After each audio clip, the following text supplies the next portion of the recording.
he's paying for Father's Day. He's paying for the cottage that he's going away with his dad. Are you really, Carl? Yeah. Right. Well, there's no way of us proving if that's true or not. Well, what do you mean? Well, you could be lying. But why would I do that? Well, because you want to show off.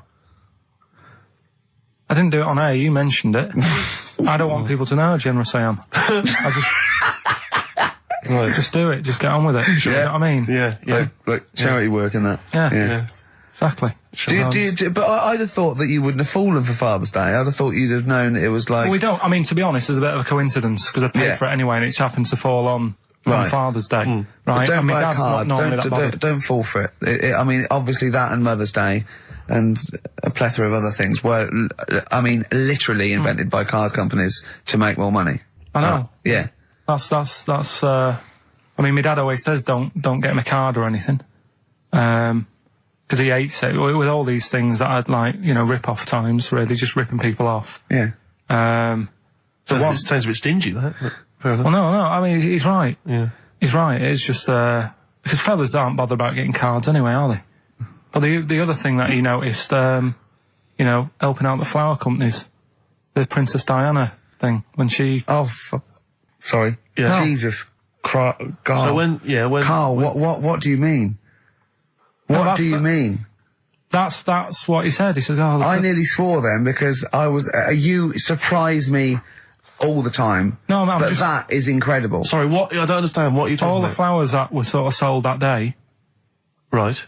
Or for people to leave as a commemoration or something? Yeah, they made a mint, didn't they? Who did? Flower companies. Right. So what are you saying? He was just saying, you know, makes you wonder. What, whether... About what? Whether it was in the floor or behind the hit. Oh. So it's a conspiracy. It's a conspiracy by the flower companies. I would love to see you and your dad just sitting at home watching a bit of Channel 5 when apes go mental, right? With your roast dinner. When's that on? And then talk like, well, yeah, you know, kill Diana, don't you? Flower company's son. Right, quite right, Dad, you're not wrong. What are you talking about? No, I'm not, you know, I'm just saying, it's like you were saying about the cards, you know, on Father's Day and that, it's just a bit, too much of a coincidence. Too much of a coincidence. I'd be interested to see sort of, you know, like the business graph. Sure. On how the companies were doing, then suddenly... Yeah. Yeah. But then by the same token, Elton John, you know, he had the biggest selling hit record, didn't he, off the back of that? Mm. I mean, so, is he incriminated as well? If you want, I mean... It's a conspiracy theory you've not kind of analysed terribly closely. You've put it out there, and if people maybe who are investigating want to kind of add that into their inquiries, then they can. Yeah. Sure. But, no, that's all I'm saying. I'm just, you know... Because it's always the same thing, isn't it? Like, I was out shopping the other day, you know, treating Suzanne like I do. You know, I like spending money and that. Yeah. I was in W.H. Smith's. Yeah. Oh, classy.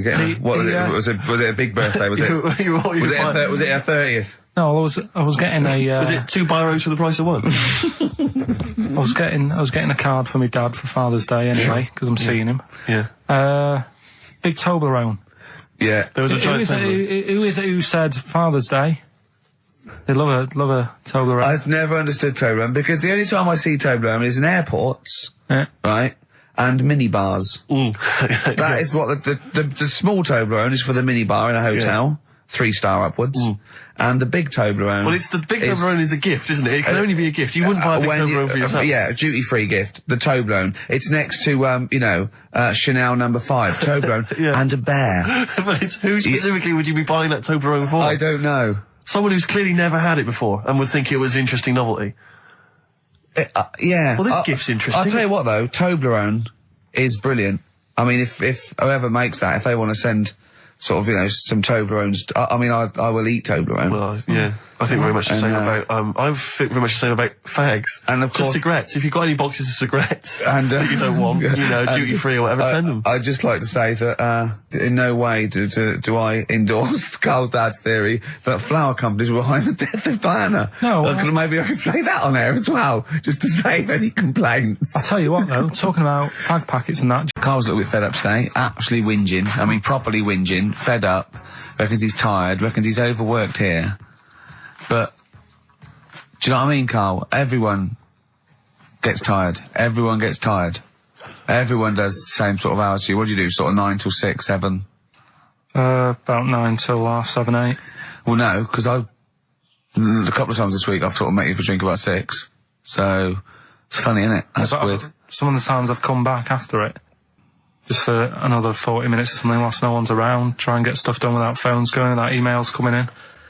Yeah, we got to do it. Can I tell you what I think's a disappointment? You're in the department. You got to do it. I just think it's a disappointment that Karl hasn't been able to put that aside and rise to the occasion. He's only got to do this show once a week. It's I know. Hours. It's I mean, no you and one's I, doing it. we're tired. We've got you've got one job. We've got about 6. And we're still doing it. Do you know what I mean? We still do it. We still Well, come you're a here. professional, Rick. I mean, that's why you've won multiple awards, is because you're willing to get up there, even if you're feeling a little bit under the weather, even if you hurt yourself, you've got an injury of some kind, you're up there, you're doing it.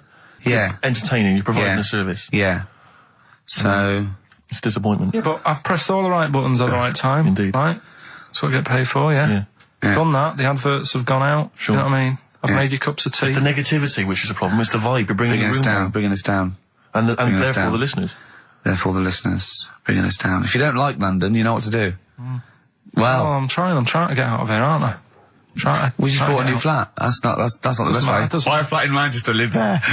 Doesn't matter, I can always rent it out and make a little bit of money. Why don't you sell the flat in London and buy a street in Manchester?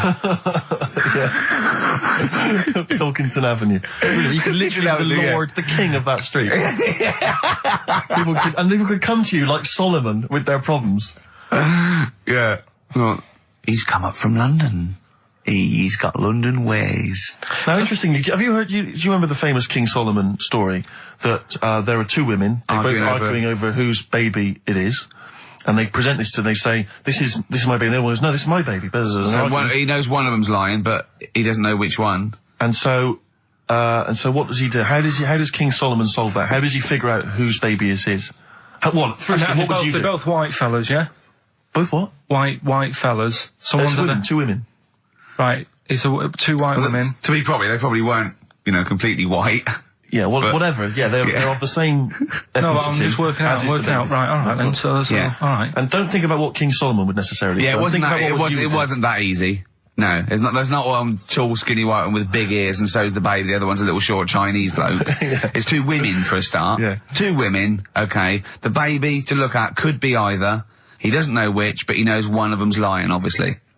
And is the one lying saying it's hers or saying it's not hers? Right, okay, this isn't worth it, Steve. I'm going to tell you what he said, and you tell me if you think it was good or not. He says, well, then what we do is, as King said, what we do is, I'll take a sword, I'll cut the baby into 2, and you can have half each. And one of the women says, no, don't do that. And one of them says, yeah, that's fair. Right. Do you see? So which one was it? Sorry? Well, no, my guess is the one that didn't want it done probably was the mother of the child. The one that didn't mind having the baby cut in half probably wasn't a mother of the child. Why don't you think, you bald little mank twat? Play a record. Well, I'm just, right. Although, it's not a very good solution. No, that's I think the woman who was lying could have come up with something better than, cut it in half. What you should have done is, I'll give it to the other one as well. Yeah. I'll tell you what, because it's your special day and I want you to have a great time today, we're going to do Rockbusters if you cheer up, miserable. It just got ratty then. Go, no, don't push it on my head, don't put it on my head. Right, what were you trying to put on my head? I was trying to put a pear on your head to knock it off with a ball, like William Tell, but it was, because your head is so round and the pear was round, I tried to flatten it a little bit, and I didn't know it was a juicy pear. So, I thought it'd be like just to crush it a little bit, and then he went mental because he had juice running down his face. Oh. Why is it my fault? The pear's a faulty pear. Exactly. Get proper fruit in here. It worked with the apple. That was fine. And then he gets ratty with me. Okay, let's not waste any time with Rockbusters. let's whip through it. Just whip through it. Just do the clues, quickly. Quick, go, Rockbusters. Right, go. Right, the first clue. Yeah, hurry up, faster. All the police cars are on fire. All the police cars are on fire. What's the initials? BS. BS, all the police cars are on fire. Good. What's the next one? The director of 28 Days Later is shouting about sleeping outside. Yeah, okay, what's the initials for that? DB. Right, okay. Okay, yeah. Right, go on then. He wants to be a sailor. Why is that? Yeah, well, what's the initials there? B. Brilliant, okay. Give them again quickly, because I didn't quite catch the second one, but go from the top. All the police cars are on fire. Yeah, that's BS. BS. Yeah. The director of 28 Days Later is shouting about sleeping outside. Yeah, okay. DB. Yeah. Right? He wants to be a sailor. Why is that? Yeah. B. Okay, then, brilliant. Okay, now, Carl, you going to cheer up now? Email only, Ricky Gervais at virgin.co.net. Radio 1 Roadshow. Smiley Miley. Smiley Miley's mileage game. If anyone remembers that, I mean, here's a man, right, whose job, Smiley Miley was not a DJ, lest we forget. Smiley Miley was the guy that organised the vans that carried the equipment to and from the road shows. Because he was such a crazy personality. Because he smiled a little bit. Exactly. He got recognition, Carl. Longevity, lots of money, and lives where he wants to live. The town that he wants to live in. Why don't you just enjoy the town that you've chosen to live in, because it's so good? London. What towns have you been to? Have you travelled at all? I've been about a bit, yeah. Right, okay, then what towns did you like? Okay, forget Manchester. That's safe. You like Manchester. Right, I'll do the big three. Shouting. London, New York, Paris. Okay, you don't like London, even though you live here. Got flats here. Good, excellent. That makes sense. Have you been to New York? Yeah. What do you think? It's an amazing city, isn't it? Like it. It's just noisy, it's smelly. Right, it's the city that never sleeps. I'm not surprised with all the racket and that. Paris, the city of love, the most romantic city in the world. Not really. I remember seeing an old woman in McDonald's in there, and it put me off. That's where that thing happened, where the old woman was. What's that? Tell us. We talked about it before. The old woman in McDonald's. Yeah, what happened? She was sat in the corner there with her legs open, no knickers on. All right. Oh God! That's Paris. Did that put you off your cheeseburger? Next city, where next? Have you been to, I don't know, the most beautiful city, Venice? Yeah, I've been there, yeah. It's good? No. Why? Because they sell it to you as if it is a romantic city. Where did you see it sold? No, I saw it on, when I was growing up, right? Remember 3-2-1 with Ted Rogers? Yeah, of course. It used to be one of the star prizes on there. Right. And they'd say, let's show you the video, let's see what you're going to, let's see where you're going to be loving it for a couple of weeks. And they'd show you this scene of, like, the gondolas and all the city lit up at night. Like a man and woman sat on a boat loving it and stuff. Yeah. I went there, bin bags everywhere. Play a record. Yeah, it's a mess. Play a record. It's London. That flooded. is Wish You Were Here with Karl Pilkington. Alright. It's London flooded.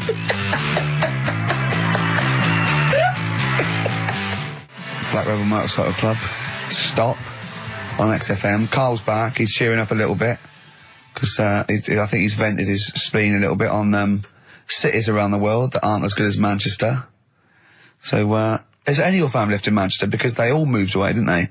You came here. Your dad's moved to Wales, for Christ's sake. Well, your family are all around brother joined the army. Get anywhere. Just take me anywhere. I don't know where he is. His sister's moved away, so no Ireland. one... Yeah, there you go, you see? So, that's just one family. That's one family who love Manchester. Exactly. Alright? Tell you what, Steve. Go on. What I did find out in the week. Yeah.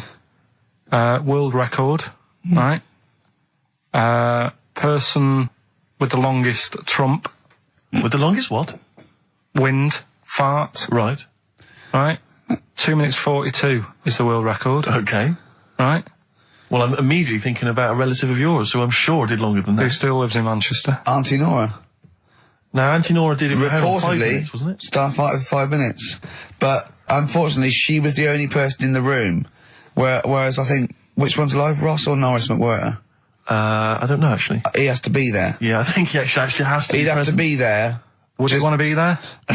Well, he'd have sort of equipment, looking at his watch, going, finish, you go, yeah, he goes, well, that was 4 minutes, Did she go 59 from like a seconds. size 10 to a size 6? Did She show some old dresses? like a hovercraft. Exactly. In a big dress. Yeah, Just slightly off. Yeah. So, it has to be invigilated. But again, you know, how was the Guinness Book of World Records one invigilated? I mean, who was supervising that? Who was He said, monitoring that? I can fart for 2 minutes. They went, well, we've got to see this. Went round. And, he just probably let it rip. It's probably circular breathing. He's probably sort of sucking in air and swallowing it as he's going. And it's a continuous one, isn't it? It's not like, yeah. I mean, I said, you know, that's how Nora's happened. Me Auntie Nora. She had a little bit of wind. It went on for like 2.5 minutes. Sure. That's when she called me ma'am. As it was still going on. And said, there's something not right here. I'm leaking. She said, "Oh, can you send your dad round? You know, my dad." Yeah. Saying to me, "Mum," with a cork. And with a lighter. Yeah. I think this would be the best one. I want to show the kids something. he said, "I'll be there in a bit. Get the windows open." But what it was down to, because I was talking to my mum and dad about it. Is she the one with the split tennis ball? Yeah. We're not talking about that again. I was talking to my mum and dad about it, saying, you know, why do you think it happened and that? And it's because she never chucks food away, right? And she'll sort of mash it all up. And she's got all these ice cream tubs in the fridge that are just full of like water. old mashed up food. Really? And she prepares everything. Right, she doesn't work, she's retired now, she's got nothing to do all day, but everything's got to be ready Still for her. calls in sick. Do you know what I mean? Everything's got to be done. Even though, if you're going round to her house and you're going there for tea, it's like, what time are you coming? And it's like, well, I don't know, maybe 5, maybe 6. Yeah, you're well, late, because you're late when you have to meet us at 5 or 6. Do you know what I mean? That's what... So, sorry, when you say she mashes up food, she literally takes the remnants of a dinner, could be sort of some... anything. And just smashes it all up into a... Yeah. And then what does she do with it? Put it in the fridge, and she's got in the fridge, it's like January, February, March, she's got all these ice cream boxes that are just full of... But she doesn't... She reheats it and eats it. Oh, then she, puts it in a pan. I thought she was just keeping it as a souvenir of each meal she'd had. No, put it in a pan, warm it up. Oh, that's what it is, it's just... A lot of vegetation, is it? Yeah. Why has it only happened once, or does she save it up once a year, just let it go? I don't know. Well, she is mad, she's... Yeah, she sounds potty. She doesn't answer the phone anymore in case there's a burglar. Checking if she's in. It's like, well, answer it and then they'll know you are in and they won't come round. Yeah. Mental. Mental. They can't be sure then, can they? What do you mean? Well, if there's no, I go, well, maybe it's someone just... They are in, but they're hiding. Whereas if Auntie Nora goes, it's Auntie Nora. We can she'll be farting. We can sneak in when she does a loud one. Because we'll be aware of the telly. What's stopping it? It's got a valance round it. It's got caught on the cat.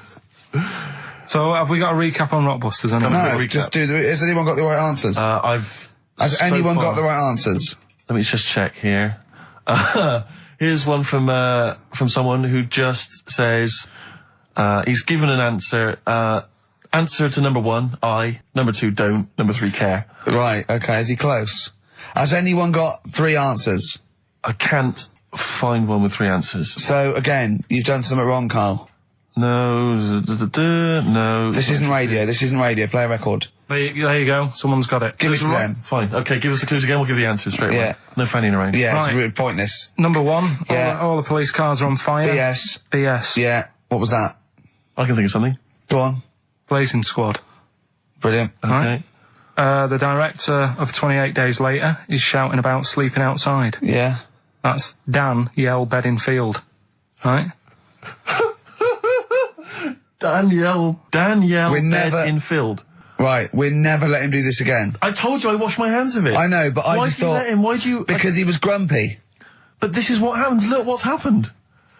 Danielle Bedingfield. That's what happened. The director of... So Danny Boyle, so Dan, right, all that for Dan, but shouting about being... Dan Yell Bedingfield, right? What's the last one? He wants to be a sailor, why is that? Yeah? Beyonce. What does that mean? Beyonce. He wants to be on the sea. Play record.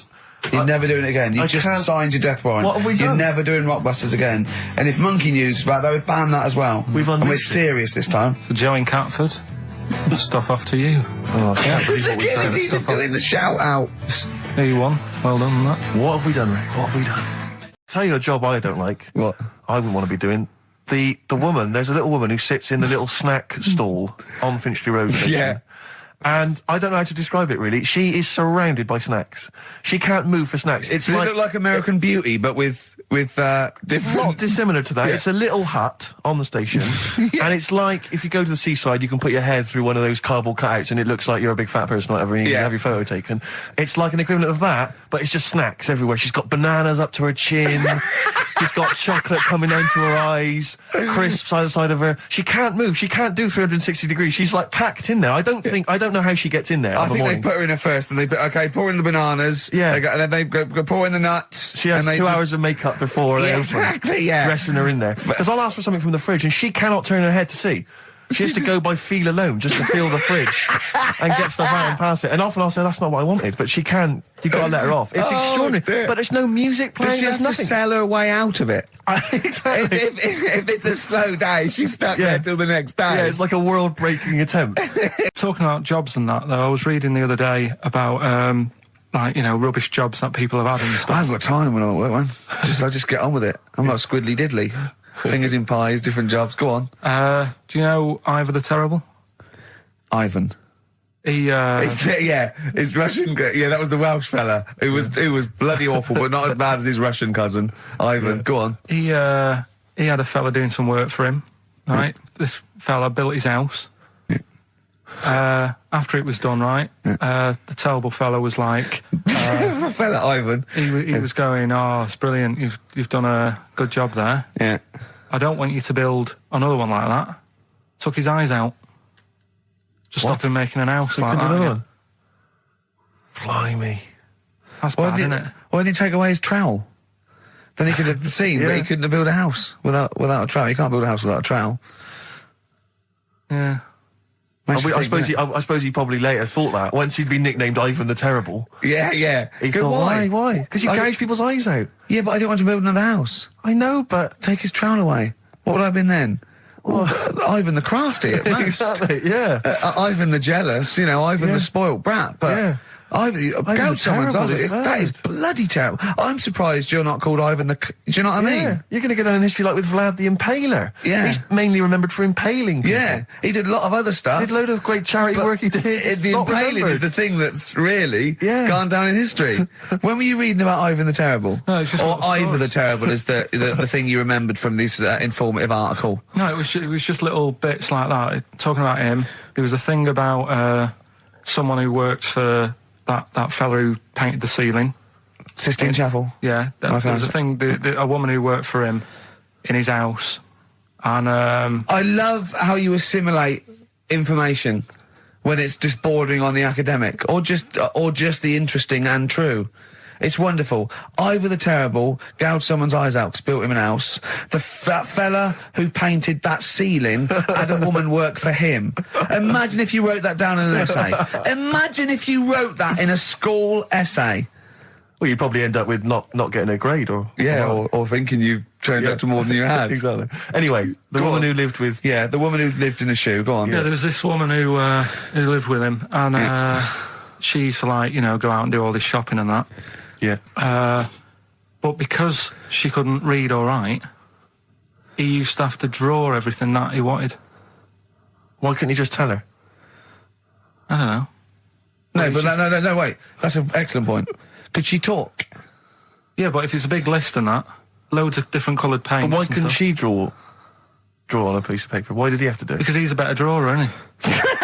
The French have tried to keep that secret for over 100 years, it was Steve. only the upper crust people. Nearly 200 years. That is a top secret. Somehow Euston Station upper crust got hold of a document left behind in an old sea chest, possibly Napoleon's, could have been Josephine's. Unfortunately, jotted it down. He's kicking himself now. Oh, Secretary, I cannot believe I left a note. If he talked like that. He did. He did that, yeah, he talked English, but in a very funny French accent. Do you remember, there was one thing that, talking about funny French accents. It's the Ricky Gervais Show, with Steve Merchant. Thanks. You were going to tell us a little story about just a Volvo past my estate. test, yeah. My parents had a big Volvo estate, and there's quite a big car to drive. My parents didn't have a car. But I know you don't drive cars, Rick, but it's got a big car to drive if you've just passed your test. It's safe though, isn't it? It is very safe, that was the thing. Yeah. And come from the West Country, obviously, there's quite a lot of windy lanes. No, you're joking, do you? They have cars there. Well, here he comes. Blimey, Carl. Learned on a tractor, automatic it was. Do you want me to tell it or not? Oh! Don't give up the accent! Oh no, I'm not a word. Go on. Oh. Go on. So I went to this party. You never got him being from the north. Not when he's telling an anecdote. He's never telling an anecdote. Oh yeah, fair point. Yeah, go on. I remember once, right, an American came to our school. We were all about 13 and 14, and he was like, you had to be his friend. and it was like people vying for his attention because he was sort of like this cool American bloke, right? And he was like good at sports, straight. He's always, you know, it's just great. And I remember someone saying like tube, a toothpaste, and he laughed, said tube. I go, well, what is it? They said tube. It's tube, right? And people go, no, it's tube, right? And they go, it's tube, right? And I went, I say tube. He went, and they sort of looked at me, and they just thought, you liar. I went, no, I say, let me think. No, I say tube. Oh. When you're a kid, like, any American you ever meet is the coolest thing. It doesn't matter if it's a huge, fat bloke wearing Bermuda shorts and a camera on his neck. It's cool, because they speak with an American accent. Well, that is cool. And they say... Being a huge fat bloke in Bermuda shorts is cool. Sure. Yeah. That's what you keep telling yourself. Yeah. I'm growing into that look, says Rick. I was talking to someone as well recently who, utterly convinced, and you get this quite a lot, don't you, especially Americans, that Elvis Presley's still alive. Yeah. And I think, wasn't there some statistic, like more people believed Elvis was alive than believed evolution? Was that right? Yes. Something like that? No. No, it's something worse than that. It could be something. It was something like that. It's something like, I don't know, it's something like 42% of Americans believe that Elvis Presley has faked his own death and is still alive, right? Yeah. And there's this whole book that's been written about it, because, Carl, you might be interested in this. I know you're always fascinated by things that have been written down and therefore a gospel. Yeah. And that you don't have to revise yourself. You just learn off Ian Wright.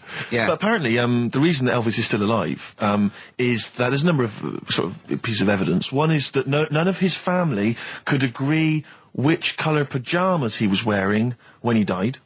That's evidence, apparently. Apparently, you know, he was an honorary member of the FBI. Well, apparently his signature appears on FBI documents well into the 80s, long after he should have died. Apparently no one can agree. There was sums of money that only... Yeah, a lot of fat people in dungarees have seen him. Yeah. There's a number of sums of money which apparently only he could have given authority to have transferred to other bank accounts. They've moved. Yeah. So this is all evidence that Elvis is still alive. And a lot of people, I was talking to this guy and he was saying, well, of course, the thing is, the pressures of fame were too much for him. That he faked his own death so that he no longer had to be this huge icon. You know, he could live an ordinary life. And my query has always been this.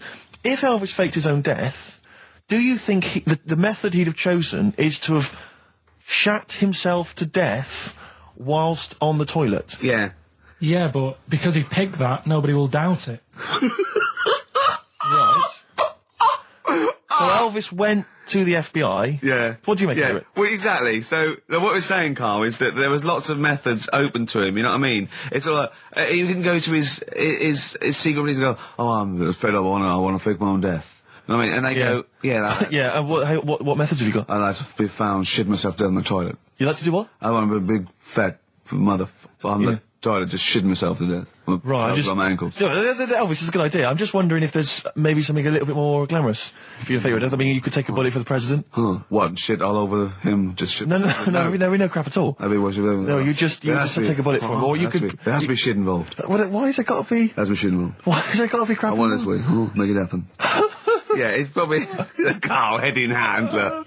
Yeah. He's worried about the things we say. Yeah. Jeez. We haven't offended 1.2 billion people. Yeah. A fifth of the planet. So, Carl, what do you make of it then? Are you convinced Elvis is still alive? Am I getting him mixed up with someone else? Because all Elvis, all Elvises look alike. Because... that is true. A lot of Elvises do look alike. That's safe. On his gravestone, didn't they get his name wrong? Or is that his brother? Who's his brother? Aaron. No, that's his middle name. Yeah. You're not an Elvis, kind of expert, are you? Hold on, wasn't Elvis one of a twin that died? That died, and I'm sure they got his name wrong on a grave or something. Oh, I don't know. But that's consequently that's proof he's still alive. No, the thing with the still alive thing, like I say, he picked that awkward death because nobody would be saying, hang on a minute, going round upsetting the family, wanting to talk about it because they'd be embarrassed to be saying, you know, he was found sort of in a pile of mess. Weighing 25 stone. Yeah. So... Because you notice he also expanded to a huge size as well, so he was just a huge fat blob of a man. He also did that to add, you know, extra... To the glamour. I don't quite understand all these people who fake their deaths, because...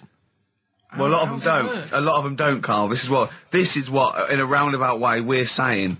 We're saying that a lot of people that say people fake that they didn't, like Bruce Lee and James Dean and Elvis Presley, we're saying they didn't fake their deaths. He did die, didn't he?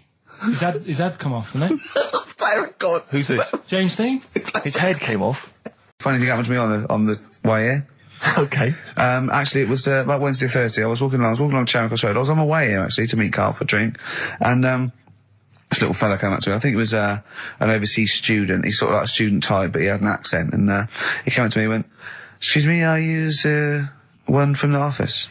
And I went, yeah. He went, "Would you sign a script book of the office for me?" I went, "Yeah, by all means, yeah." He went, "Can you come to the bookshop?" And I went, what, you haven't got it on you? He went, "No, but if you come, I will buy one for you to sign." And I went, "I can't really." He went, "Were you going to pass one?" I went, "I'm not, no, I can't." He went, and he went like, he went, "Oh, I was just in Waterstones earlier, and I didn't go." And I went, "Oh, sorry." He went, "You could just," I went, "I can't." He went, "Okay." I went, "I'll sign something else. Have you got something else I can sign?" He went, "Of course." And I signed a pamphlet or a brochure or something for him. But I love the idea. Imagine me going with him and queuing up, and I'm in the queue. He's going, "You're going, yeah, fine. Can you just hurry up?" And he gets there, and his switch doesn't work, and he goes, "Can you lend me £10?" Yeah. I mean, imagine that. I'm a little bit annoyed you didn't go with him, frankly, because that would have been a sale of our book, and I get a little cut from that. Well, behind him was Salman Rushdie going, can we hurry up? Because I shouldn't be out. Yeah. I'm getting a lot of funny looks. Now, a lot of them obviously doing good work. There was one fella, I think you'd have appreciated it, because I know you are very politically active. And I think this guy has really studied hard, and he's realised the best way to make his voice heard on the international political stage is to ride around on a tricycle wearing a jester's hat. He was really shaking up the bloody government. I wouldn't want to be George W. Bush about now. Not indeed. Once he sees that. Once he sees that guy. Imagine his aides rushing in and going, "George W., look at this guy. Where's that? That's in London, England. Okay, call off the forces." Is that a large tricycle? Yeah. Is he wearing a nappy? Get me Colin Powell. Why'd you call him Colin, not Colin? It's the way he likes it. Don't about. Just call off the troops. There's a in a jester's hat. Call the troops off. Just bleep some of those bits. Mum and Dad have sort of moved from Manchester. They've retired now in Wales. Oh, yeah. And it is... Look at his face, turning his nose up. No, but it is pretty depressing. Do you know what I mean? It's just one of them places that... it's like you go back in time and that when you go there. I mean, maybe the major cities there, maybe Cardiff is all right. What, even coming from Manchester, it's like going back in time? It's like one of them places, it feels like every day is Sunday. Do you know what I mean? It's just depressing and grey and slate Lots everywhere. Lots of walking around going, "I'm late." Well, yeah, it is the sort of attitude they have, right? This is true because my mum and dad live there and that, right? And they love it. It's all right. It's an healthy place to go when you get older and that. But this is why they don't move on in Wales.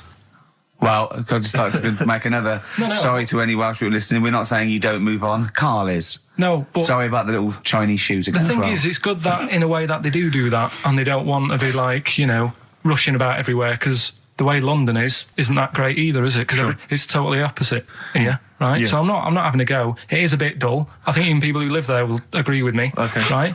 But, like, one of the shops that my mum and dad use, right, it's only a little sort of villagey type shop, can't be bothered staying open for hours and hours, right? Because there's not enough people who use the shop. Yeah. So what you do is, they get used to what you buy. And they leave it out. They put it in a phone box outside.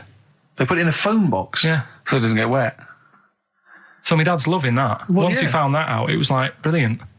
But how is that a bad thing? That's brilliant. Well, it's not for other people. It is for my dad, because he's picking up all sorts of stuff. Oh, no, he's not. Oh, yeah. He's not nicking other people's shopping. Well, it's not like nicking, is it? Because it's not theirs yet. Oh, and you've stitched him up on radio. Well, of course, because they're going to think, who is there in town with a Manc accent who hangs around a lot? Who keeps making phone calls and is getting fatter. Yeah. That's You've stitched him right love up that. there, I love that your dad was excited when he found out. Oh. I can't believe that he's moved there. He's retired to this little village where it's based on trust and community, and he is abusing it. He's using his scally Manc ways. Bloody hell, Lakers. There's no bread again. There's old women going empty. hungry. Their cats aren't getting fed, and your father is just, I can't, that's obscene. That's obscene. Oh, I think it's Day Thief. That fella from Manchester. I found these things, do you know? Yeah. So explain this again. Right, so I got back off holiday. The first job I found out I've got to do is work with Ricky for a voiceover. I do a regular thing, I do X-Ray magazine, but I'm allowed to make the script up, and they said I could, so I did. Right, so imagine this. Well, I know you, Rick, and I know you like to put a lot of work into these things. Yeah. You want to do a good job. So he rolls up, he says, let's do it then. He said, what's in the magazine? I said, well, here's a selection of stuff. This is what you've got to sell. He said, leave it with me. He goes into the little booth, and the first one he comes up with is this little advert for it, right?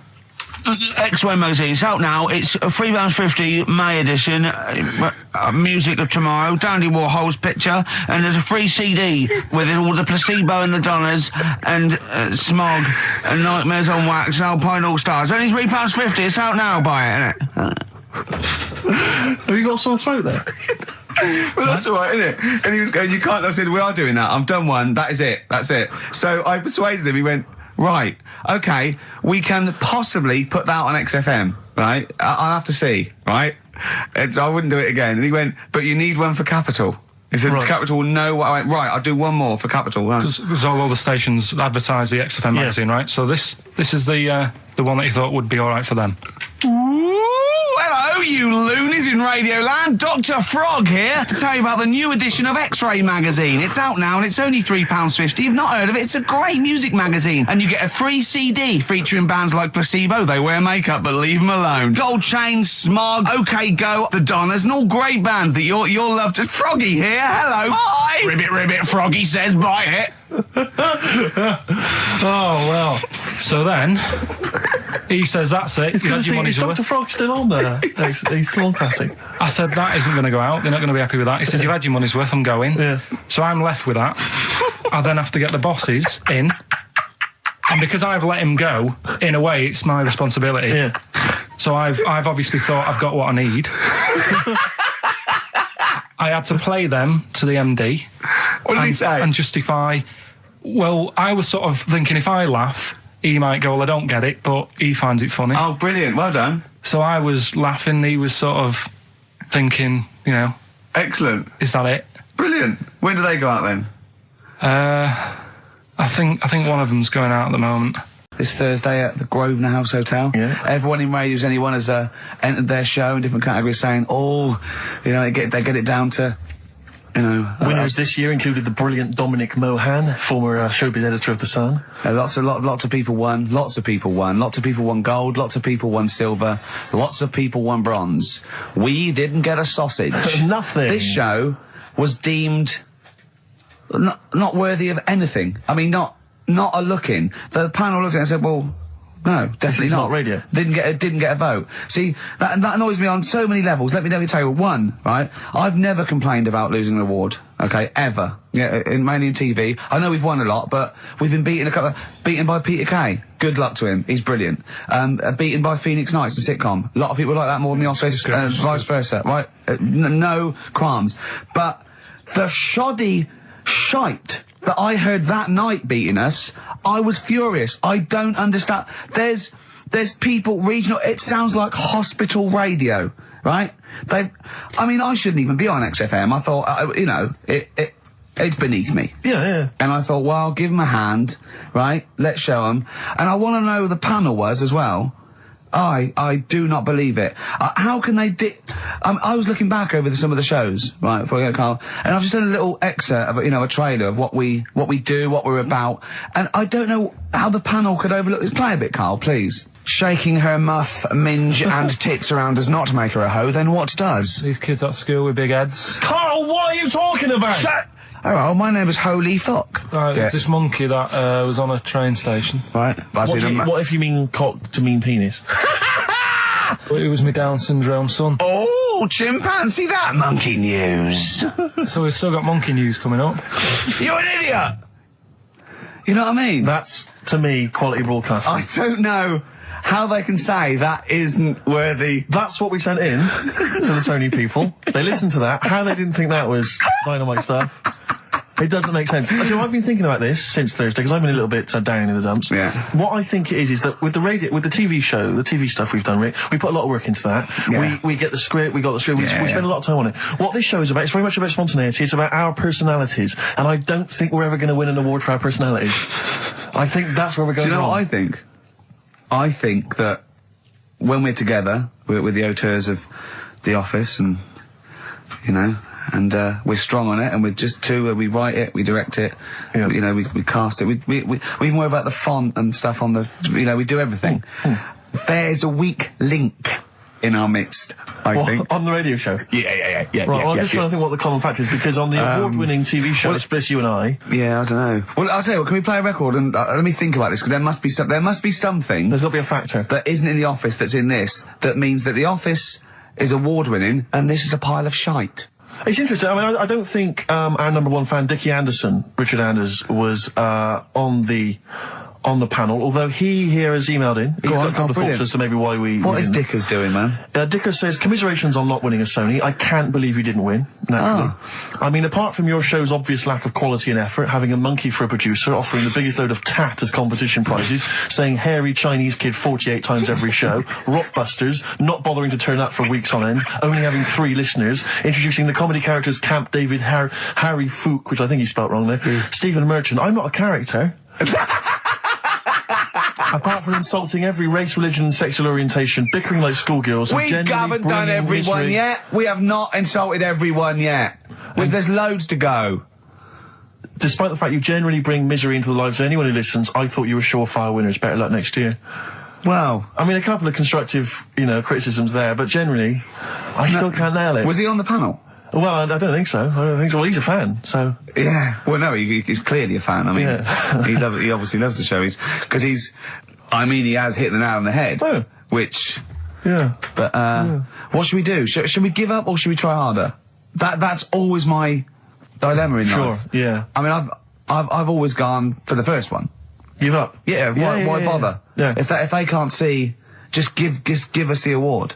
Yeah. And then worry about it later and we won't let them down. Yeah. Now they've got blood on their hands. We're gonna... Yeah. What should we do? Give a couple of months notice? I think so. Okay, well, there you go. I mean, seriously, I mean, I think... I'm being serious, I'm not being wacky now. We haven't told Andrew, but... I think we've won our course with this show. Yeah. So let's... Okay, we'll give it a month, and it's because the Sonys didn't give us anything. Play a record. Yeah. There you go. You gotta do a bit longer than that. No, we haven't. Got to give a month's notice.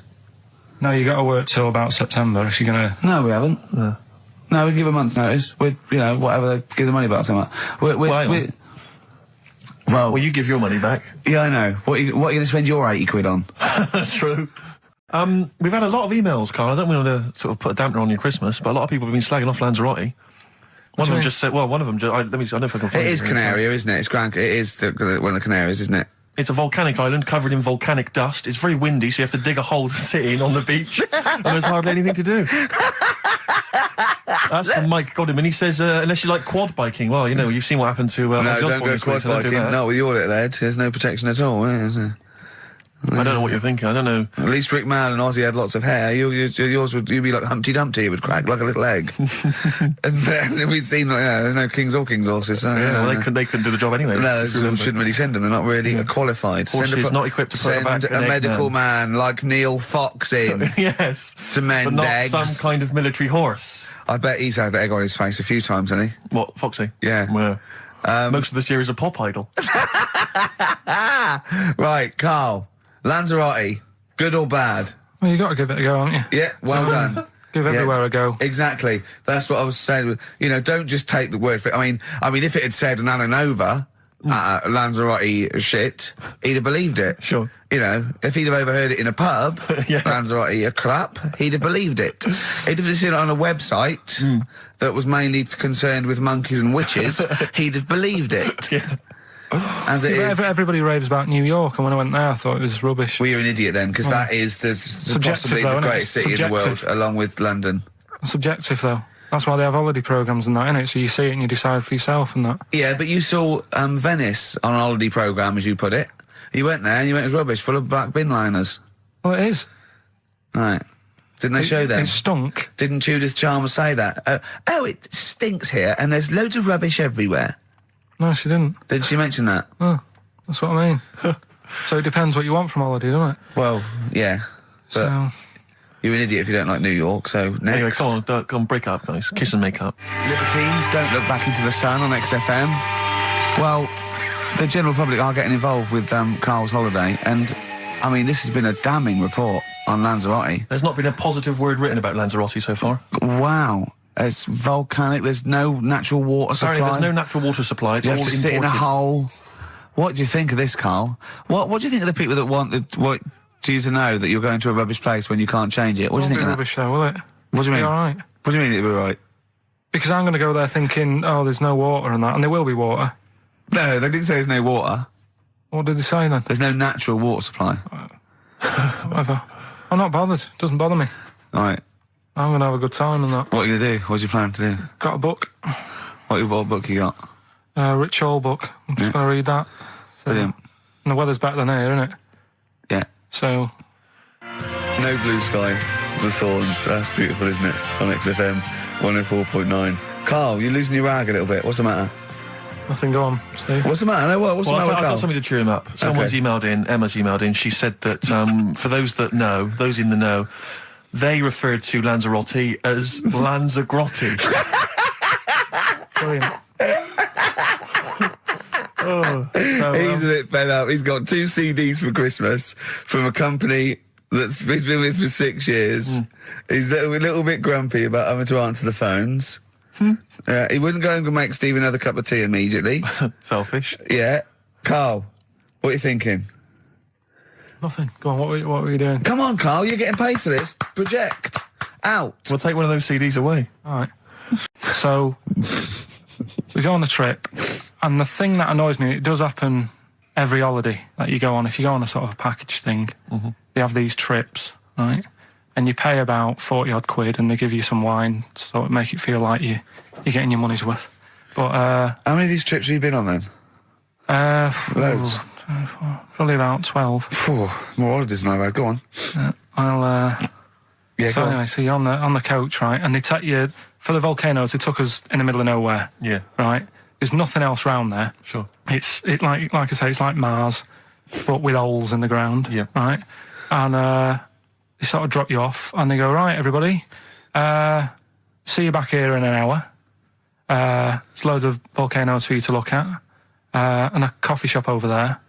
And you know for a fact, right, you don't need an hour there. You could just say, well, just keep the engine running because I'll have a look in this hole, we'll get back on, give us 5 minutes. Don't need an hour. Absolutely. But you know that they've got something going It's a with backhander, definitely. What, with the coffee shop? Definitely, yeah. They go there and they get everyone to have an ice cream and a coffee, and they sit down, have a fag, talking to the bloke. Yeah, and it's like, cousin. Yeah. How much was the coffee? Was it probably overpriced? about €3 each euro, so I think it was $3.50. Sure. Yeah. Which is, I don't know, what, that's about £2.50. Yeah, they've stitched you up. There's a museum in Italy when we went there a couple of years back. Suzanne had like one of those little guide things. Museum there just for spaghetti. Yeah. I mean, we opened a restaurant. Yeah. Yeah. Was it interesting spaghetti? Spaghetti in different shapes? Don't know, didn't go. I went to see a big hole in the ground. Sure. Can't get enough of them. We noticed today how much he's simian, isn't It's he? very strange, actually. We maybe should try and get a picture on the website because Karl's arms are particularly chimp-like. It's very, very strange. Because he's got that he's got long downy hair. It's And not the like long extended knuckles. Yeah, and his totally round face that sort of the chin goes back and the dome of his cranium. I think, quite seriously, I know we sort of share about 98.5% of our genetic material with bonobos and chimpanzees, but I think he's got a little bit more. Yeah. I honestly think he's a little bit of a throwback. Just his line, they just kept to this sort of really the ugliest one in the cave and the tree, and he really didn't come out of it. I'm not saying you are, I don't think you are. Yeah, you're chimp-like. No, it does annoy me. My hair annoys me on my body and that. Because I've got like hair on my little toes and that. Have you? Then on the legs. Would you see your little toes? Can you pick things up with them? No, it's tried. Okay. Well, that's the finale of this week's show. We're going to see if he can play a record and put the fader up From a tyre, while swinging in a tyre. Just using his hairy toes. Yeah. I've sort of got hair all the way, but then it just runs out where it should be. On the top of your head. Top of your head. And is this part of the reason why you're always uncomfortable about, being nude or around naked people? Is that partly the reason, do you think, because you look so grotesque? Well, when I'm on holiday, I don't really like wandering about without a top on unless, like, it's a quiet beach or whatever. Sure. So what would you normally wear? Need. I just have like a nice sort of light, summery, sort of linen shirt, maybe, just a few top buttons open. Yeah. But I don't like... The naked body isn't that nice anyway, is it? You know what I mean? Whatever it is, if you're a cat and you're shaved, you don't look that nice. You know what I mean? But with I think you'll find a cat is naked even with its fur on. Cats don't wear clothes. No, but what I mean is, a bald cat isn't that good. You know, it does me head in that I'm bald. I'm not, I wish if I could have hair, it would be nice, but that's life. Would you prefer animals to wear clothes like Mickey Mouse does? Or Goofy? You know that I don't like nudist and all that. We'd love to. You can ask him all the other questions, because Carl, as I said last week, he doesn't feel his own testicles because he doesn't like the feel. Yeah. So, I'd like a doctor to explain to him how necessary that is. And this is truthful as well. I've got very slight pain around the genital area at the moment, and I think it might be some kind of groin strain, but I'm a little bit anxious, not entirely sure what it is. You've been with me twice when I've gone along to get them checked. Yeah. And I go, oh, what's that? Yeah.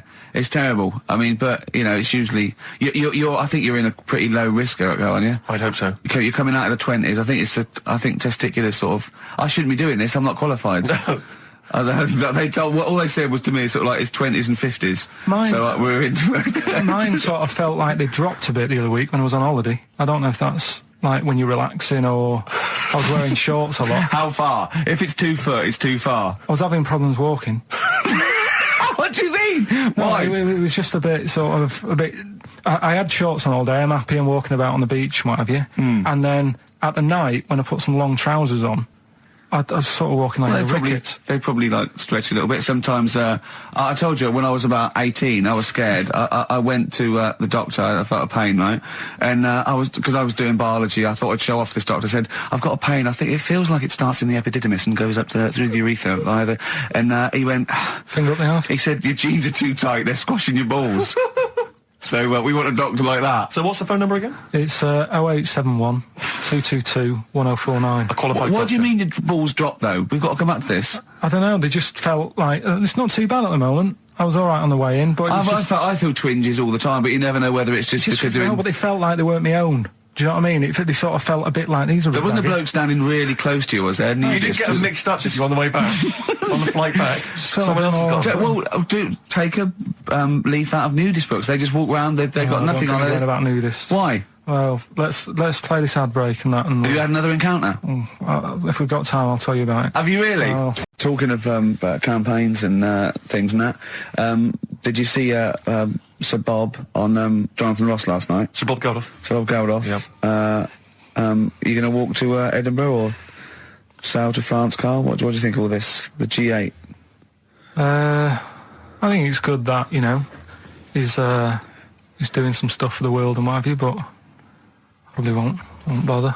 No. Having a walk. What do you make of all this campaigning? He's dedicated his life to this now, hasn't he? Yeah. I mean, it's interesting. I was watching him last night, and I respect the man. I mean, he used to work here, didn't he? Did some shows and that. It's good. It's all right that he can do it, but... I assume that's not why you respect him. I assume you respect him because he's trying to save a nation, as opposed to used to work in XFM for a while.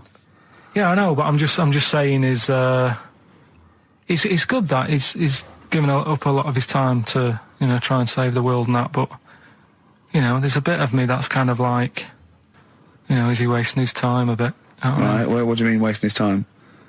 Well, he tried it before and... No, wait. What he's trying to say is that the G8 are I think the 7 most rich, wealthy nations in the world, and Russia, and they get together and they can wipe out the third world debt. I.e. they owe us billions and billions of pounds, they can't afford to pay it back. So he's going to say, let's wipe the slate clean and pledge, I think, a lot more aid and stuff to them, isn't it? So what do you think of that?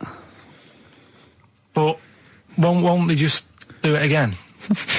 Right, what's you thinking?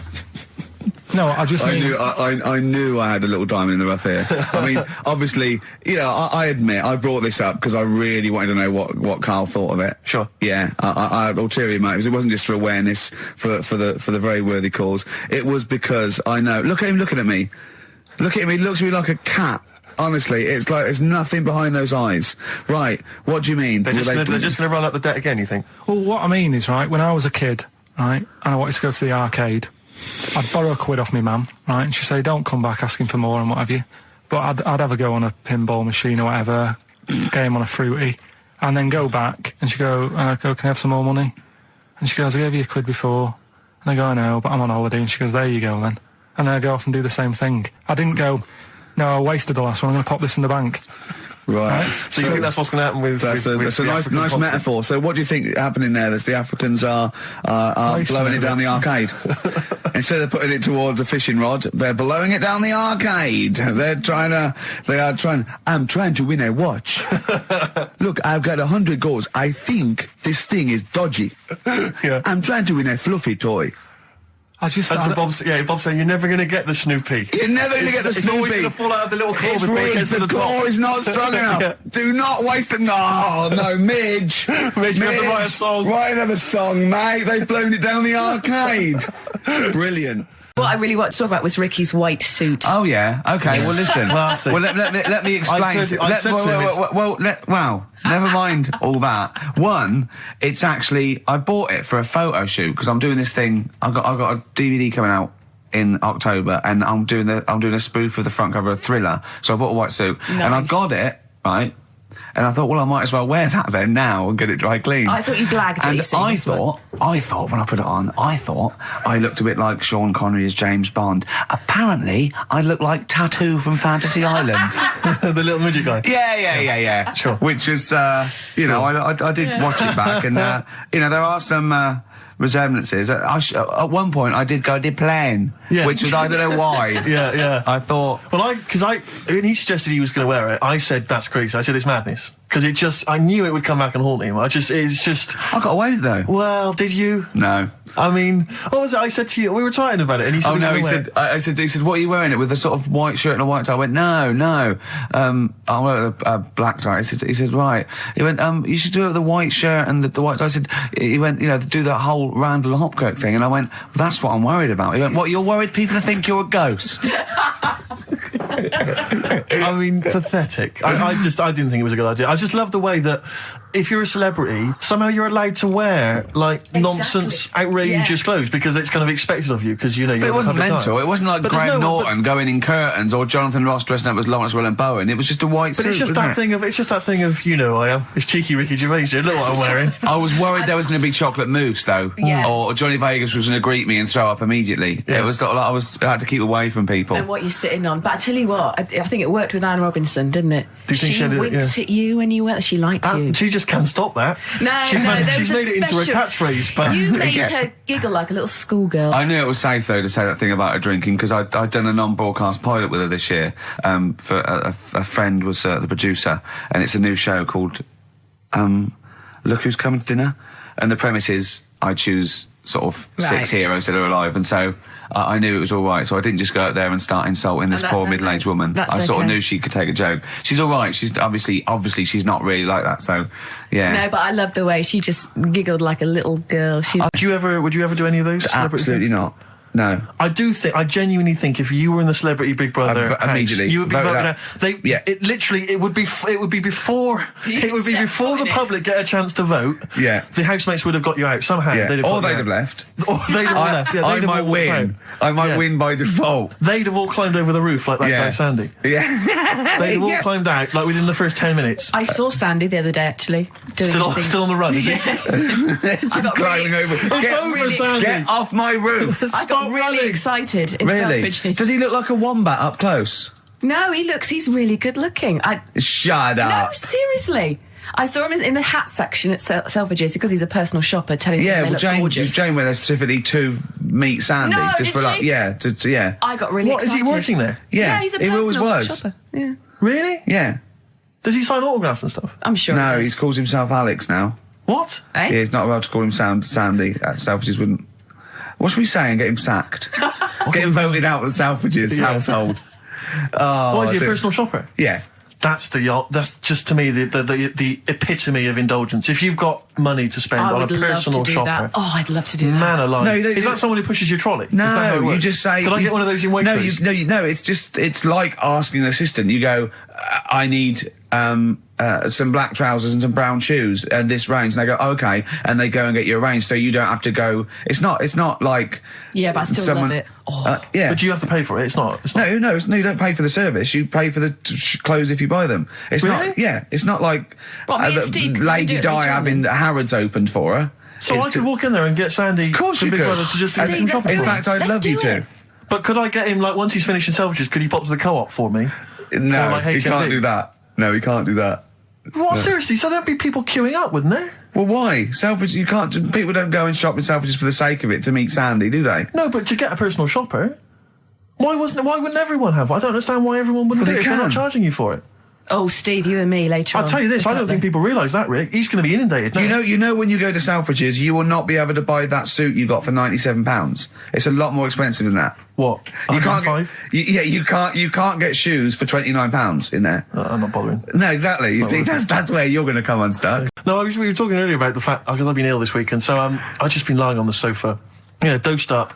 I was a bit feverish as well in the week, and I at one point I had a real kind of movie. If I'm ill, I like to be like you're ill in the movies, and I was tossing and turning in bed. I had the fever. I was waking up. I was sweating, all sorts, and I keep waking up really early, and I'm sort of watching daytime TV for hours, and the adverts that you see in the daytime. I mean, because we do actually work. A lot of people think we just doss around all day, but we do actually work, and so I don't get to see TV in the day much. And the adverts, it's not adverts you see at night during. I know. They're incredible, and it's like. Was it for surgical stockings? Well, there's a lot of them are either aimed at people who basically are waiting to die. Right. It would seem. Or I love that advert. Waiting to die. Well, they are a bit like that. I mean, there's a couple. There's one with Christopher Timothy. He sat in a pub on his own, just having a pint in the afternoon. I think this was before he. Became a doctor. He's having a pint on his own, looking through the job He's had a ads. good career, any vet, doctor. I think he's always wanted to play a lawyer. Yeah, and he basically says in so many words. I can't remember it verbatim, but he basically says, you're probably getting on a bit. You're not going to be around forever. You could drop dead tomorrow. Have you made provisions for your children and your family and your wife? And I think you at home were supposed to go, oh Christ, I haven't. Oh. And I was feeling my testicles earlier. They are a bit lumpy. Yeah. Oh no.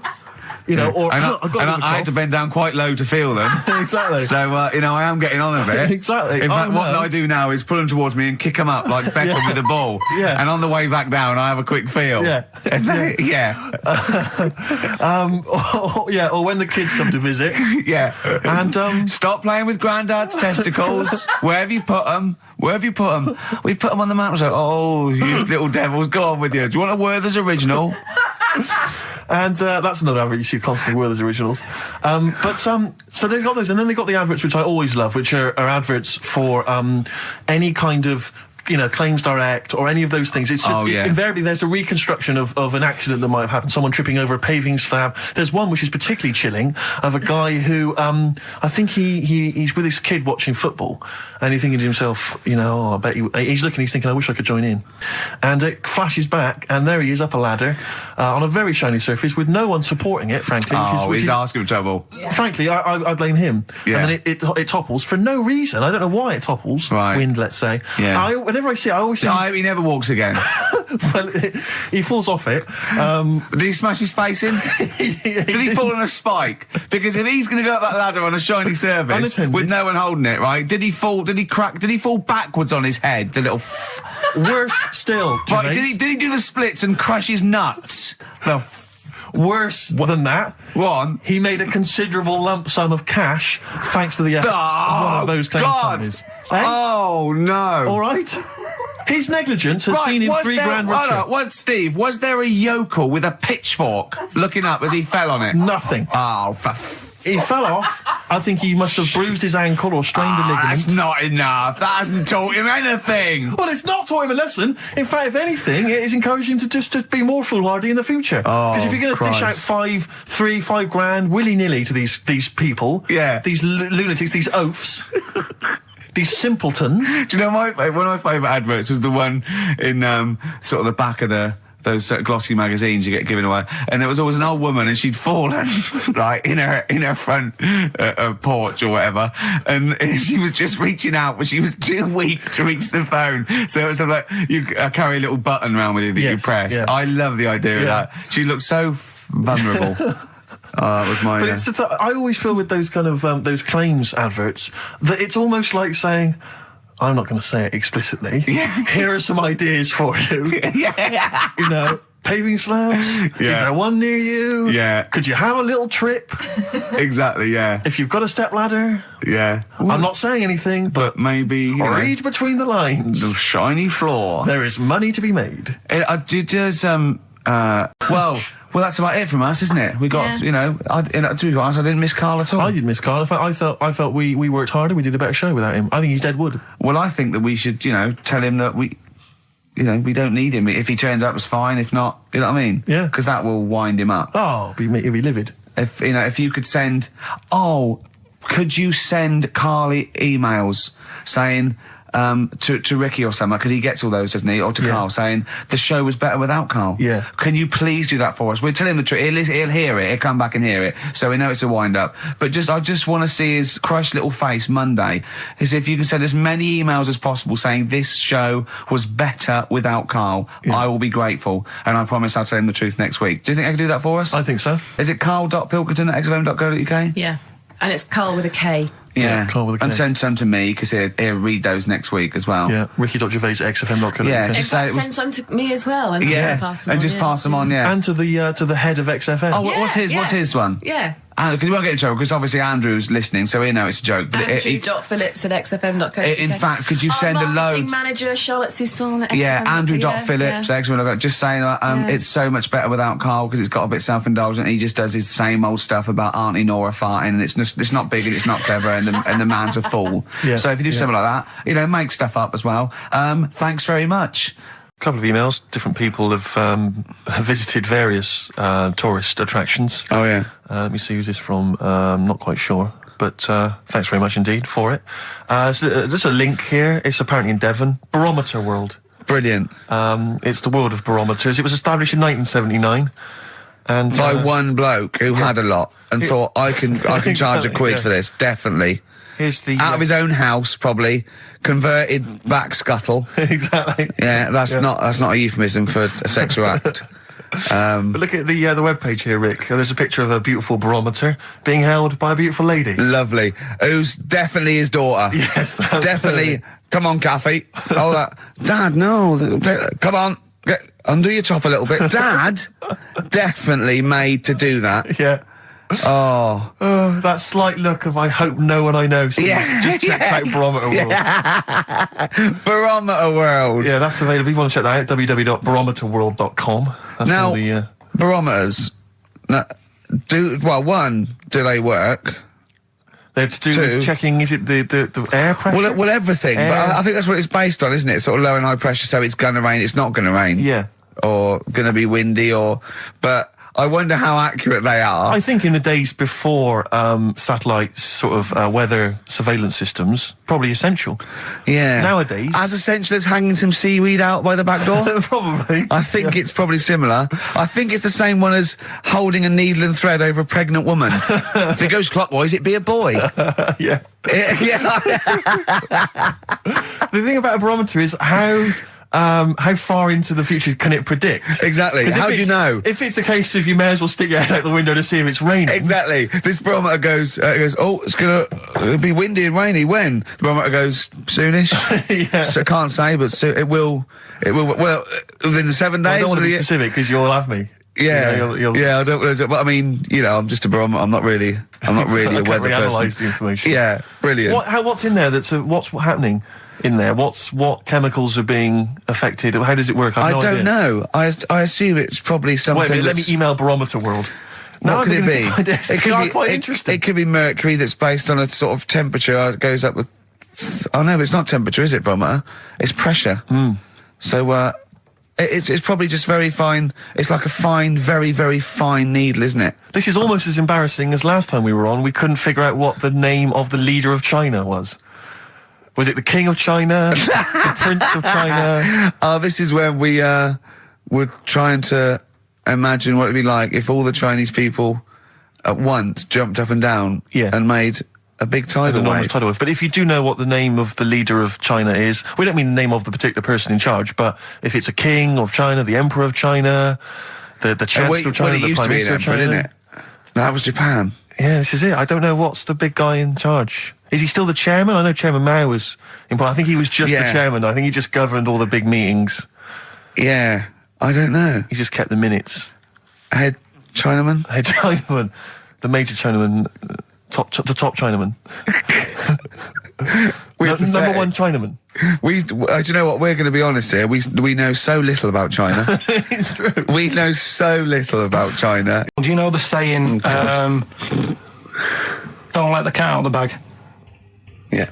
Do you know what it means? Yeah, don't give away a secret. Right. Well, do you know how it came about? No. Well, ages ago. Before, like... ages ago. 17th century? Yeah, before, like... Yeah, 17's good. Yeah. Before, like, you know, proper butchers and Jewhursts and supermarkets and that, you used to get these blokes who sold meat. Right. Butchers, they were called then, I think. Yeah, but the difference was they didn't stay in the same place, they moved about. Right, so they'd turn up on a street corner and he'd have, like, loads of carrier bags of, like... Carrier bags? Yeah, with meat in and that, and people would plastic be like, carrier bags. Yeah, with mobile butcher on them. Yeah. Right, so and an email address. Yeah, go on. People went, right, yeah, I need some meat. Right, so they'd go up to this bloke and say, what have you got? And he'd say, well, I've got a you know, you can have a bag full of pig, or you can have whatever, a bag full of chicken, whatever. Yeah. And they'd go, yeah, how much? They go, you know, call it a fiver, whatever. Yeah. And they'd buy them, and to make more money, they didn't always fill the bag with what they said was in it. Oh, and yeah, I thought that might be the case. Right. Yeah. So what they used to do? Put cats in there? Yeah. But I don't see what. Okay, so sometimes they would put a cat in the bag and pretend it was chicken or whatever else. Yeah. So why was a cat any cheaper than a chicken? Because cats are wandering around the streets, aren't they? Chickens aren't. So they'd get a chicken. They put a chicken on the top so that when they look in it, they'd go, yeah, that's all right. Got a bag full of chicken. They'd get home to make the dinner, and they'd be like, what are we having tonight? And they'd go, well, you'll never guess. And they'd have, like, you know, well, you can have a chicken leg, and, you know... But it would be a cat. Yeah. They'd have to defrost a pizza. Yeah. Did they mind that they were eating cat then, in those days? He didn't say. He just was saying about the saying, don't let the cat out of the bag. It's like, you know... if they see that, they're going to go mad. I'm mildly disappointed with this story. It's all right if it's true, but you know, there's something about it. It's just, I want to know more. He always leaves it. Is it Karl doesn't quench your thirst for knowledge? He creates more. I don't know if that's a good thing or not. Well, yeah, he's like the pot noodle of information. Yeah, do you know? He never. I want to go. I'm not nourished by it. It's like if for every fact he tells me, there's 10 others that spring up that I have to get clear. Well, so it was the people that were doing this. It was the dodgy butchers that coined this phrase. Were they saying to each other, "Don't let the cat out the bag"? I.e., what I mean by that, Jack, is don't let them see the cat. Yeah. What we've stuffed in there. Yeah. There's a fella who was in a coma for 20 years. Just they kept, like, taking him through, like, the normal day. They take him to Alton Towers and stuff. Doesn't know anything about it. Just kept going through the motions. Don't know if they kept charging him. Kept putting him through all that. He eventually came out of it. 20 years. And went, stop taking me to Alton Towers, it's shit. I just thought, imagine how much post he had. Eh? How much post?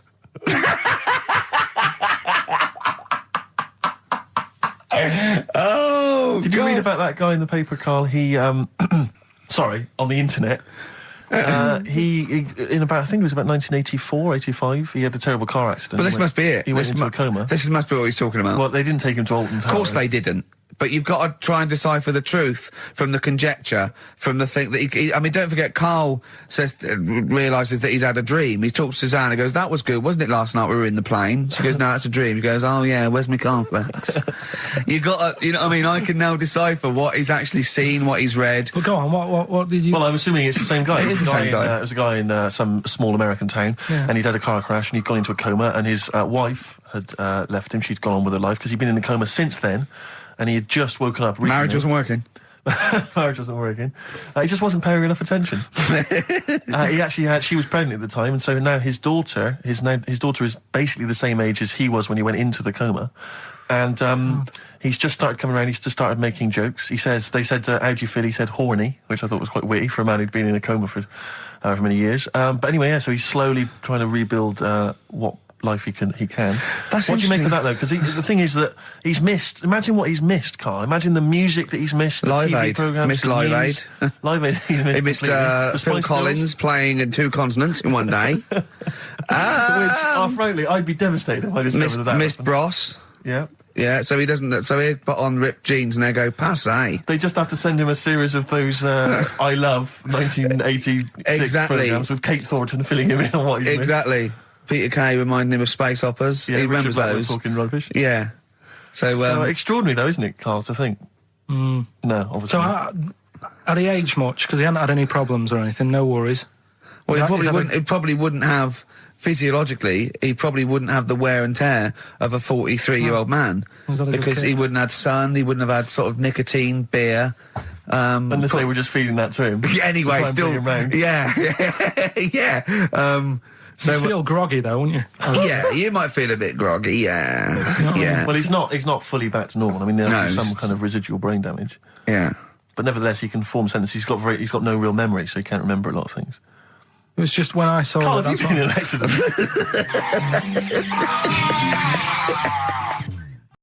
We went. It was a great day, wasn't it? Brilliant round of golf, absolutely brilliant. Such a beautiful place in Stoke Poges, it's like a really posh place. And are you a good golf player? Well, we'll get to that. Oh, okay. Wow, he bought the shoes especially for it. Oh, I'd love to have seen him in those little shoes. I know, and they were no good because they were metal spikes. We had to change them. He was annoyed straight away. He spent over £22 on these golf shoes. We hired a buggy that was brilliant fun. I was bombing along, wasn't I? I don't drive, but it was great on that buggy. Well, you've been on a buggy with me, and you were a bit scared. Yeah. What I nearly killed us once. I was just taking banks and things, but you don't see sort of bunkers, and he'd scream and go, "Stop!" And he'd put his foot down the brake, and then I reversed. At one point, he sort of did a handbrake turn next to the lake, and then we had to reverse, right? And you just flick a switch and put your foot down. He did that without looking.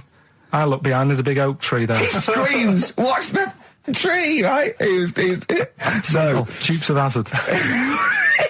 I kept jumping in and leaving him behind because I had to go to my ball. Because anyway, so the first shot, I got on the driver.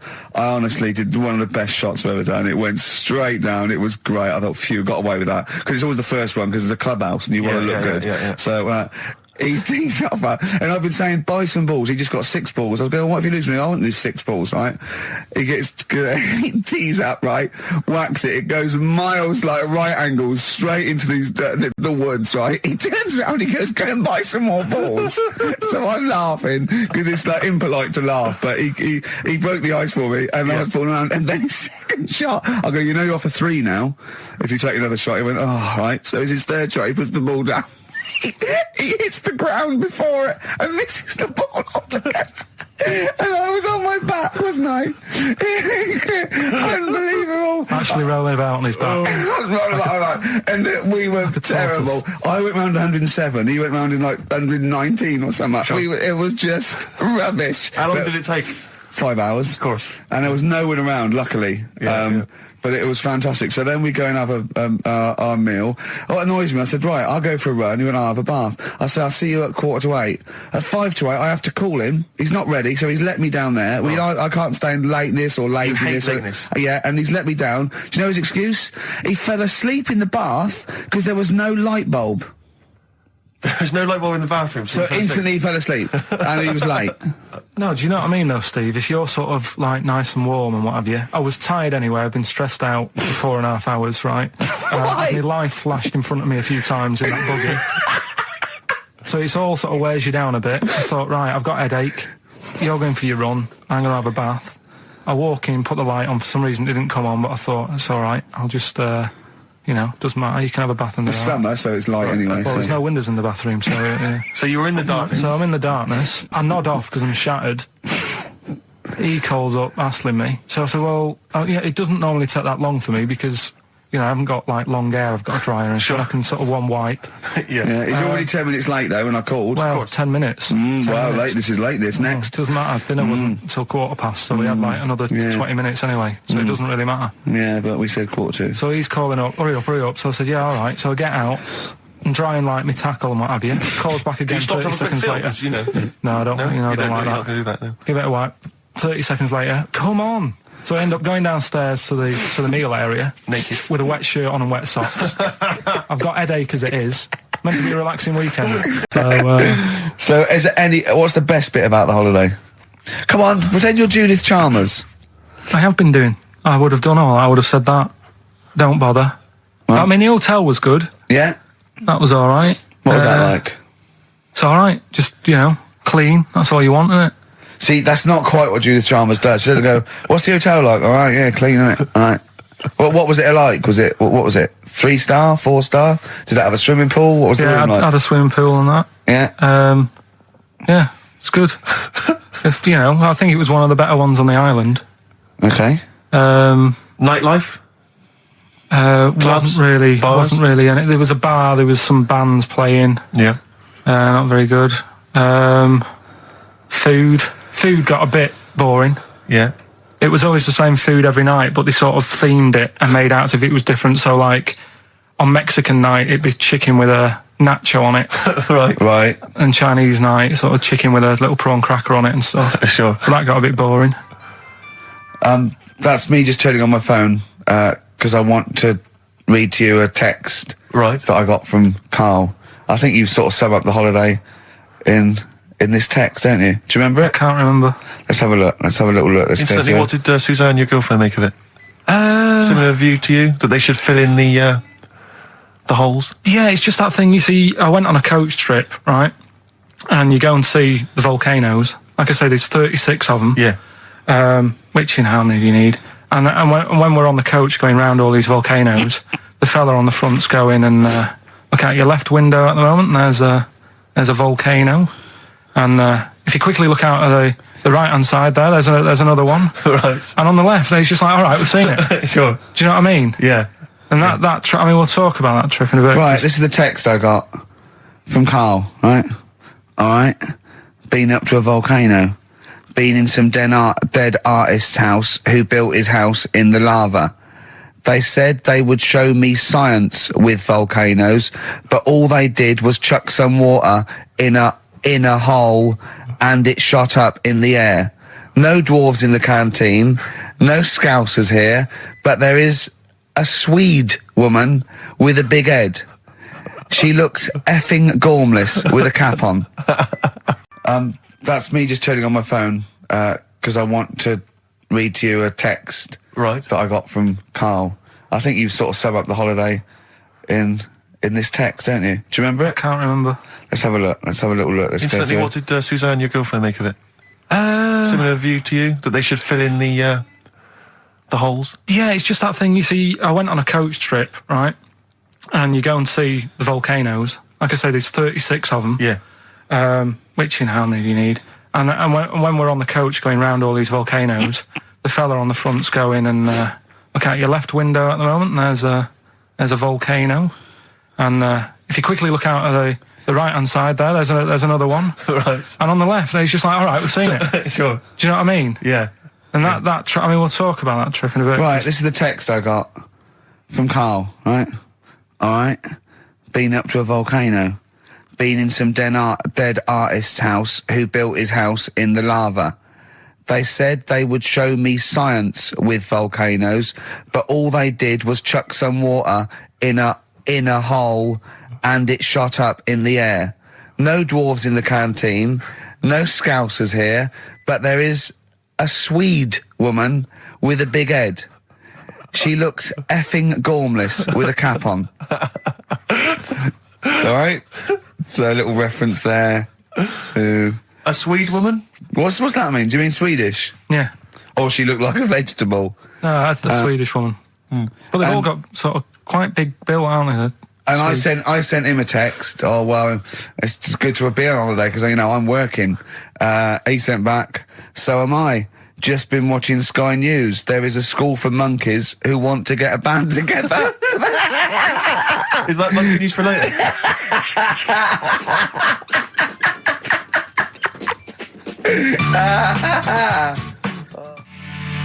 Oh My Corazon by Tim Burgess. I can't get enough of that. I love that chorus. On XFM 104.9. Ricky Gervais, Steve Merchant and little Karl Pilkington. But it was a nice holiday. Yeah, it's alright. It's just, I went there to relax and that. Exactly. Did a little bit of that. Trying to think of some new, features and stuff. Sure, always working. 3 holidays a year, Jesus. Oh, not really 3, not 2. It's all one big sort of like work thing to me and Steve. 2 holidays, isn't it? Work hard, you need the holidays. So, yeah, the things that annoyed me was like, you get bored, sat around the pool after a couple of days. I'd read my book. Yeah. There wasn't much going on the... Not even any crabs to throw sand at, was there? No crabs or anything. They wouldn't bother with Lanzarote, right? So, decided to go on a little trip. That's when I saw the volcanoes and that, 36 of them. So, we go on the trip, and the thing that annoys me, it does happen every holiday that you go on. If you go on a sort of a package thing, they have these trips, right? And you pay about 40-odd quid, and they give you some wine, so it make it feel like you're getting your money's worth. But how many of these trips have you been on then? Loads. Probably about 12. More holidays than I've had. Go on. Yeah, so anyway, so you're on the coach, right? And they take you for the volcanoes. They took us in the middle of nowhere. Yeah. Right. There's nothing else round there. Sure. It's like I say, it's like Mars, but with holes in the ground. Yeah. Right. And they sort of drop you off, and they go, right, everybody, see you back here in an hour. There's loads of volcanoes for you to look at, and a coffee shop over there. And for a fact, right, you don't need an hour there. You could just say, well, just keep the engine running because I'll have a look in this hole, we'll get back on, give us 5 minutes. Don't need an hour. Absolutely. Yeah. But you know that they've got something going. It's a backhander, definitely. What, with the coffee shop? Definitely, yeah. They go there. And they get everyone to have an ice cream and a coffee, and they sit down, have a fag, talking to the bloke. Yeah, and it's like, cousin. Yeah. How much was the coffee? Was it probably about 3 each euros? So I think it was 3.50. Sure. Yeah, which is, I don't know, that's about 2.5 quid. Yeah, they've stitched you up. Well, I remember we were on it was a family trip to France once. We went to Paris. We got a coach coming back from Paris to one of the ferries, one of the ports, Calais or wherever it was. Coach trip. It was quite a long coach trip. And at one point we were thinking, we're on the motorway, this is fine, we're making good progress. Suddenly we came off the motorway. We must have gone like 40 minutes out of our way, end up in this street, completely empty, little French town. And it's pulled up outside this, what appears to be a restaurant. And a guy jumps on, dressed like a Butlins red coat. He's French, but he's putting on a kind of English accent. He goes, hello, thank you very much, top of the morning, good morning, hello, come in, we've got food, drink, go upstairs, we've got rooms if you want to have a rest, or play around, no, it's up to you. And we all had to funnel off this thing into this restaurant, and this one family went, well, we don't want to go in the restaurant, we brought sandwiches, we just want to get to the port, we're not interested. And they said, well, you've got to come in the restaurant. And well, we don't want to come in the restaurant. So the guy said, well, I'll have to lock you in the coach. So this family were locked in the coach while we all traipsed off in, and I could just look, but I looked back and just saw this little kid with his face pressed up against the glass. Take me with you. I want to go in the restaurant. They were just stuck in there. Look, it's 10 past, isn't it? We haven't done a little bit of knob news. No, we haven't done knob news, no. But it's been 3 months. It's been 3 months coming. There's this thing. I don't know the full story. I don't know how it happened, right? But little Russian fella. Yeah. He was sort of having sort of emptying his bladder, right? And somehow electrocuted himself. Right. And sort of did a bit of damage. How did he smashed onto some live wires or something? Something like that. So did anyway, it damage to himself or to an electric fire or something? No, to himself. To himself. Yeah. And, so the doctor... Didn't slip and took curling tongs went up his arse when he was pissed, because that's happened a lot in Yeah, we've all been hospitals. We've all shoved the old curling tongs up the arse when having a piss. Right. So, I can't even be bothered. No, come on, we're interested. We're interested. Come on, we're interested. Don't You do can't that. be bothered, you get Mondays off, do some work. Right, so anyway, so the doctor says, oh, it's not looking good, we'll have to take that off. What? I was like, Novectomy? Yeah. Really? But the funny thing is, right, Nothing funny about that. they've done, you're doing me head in.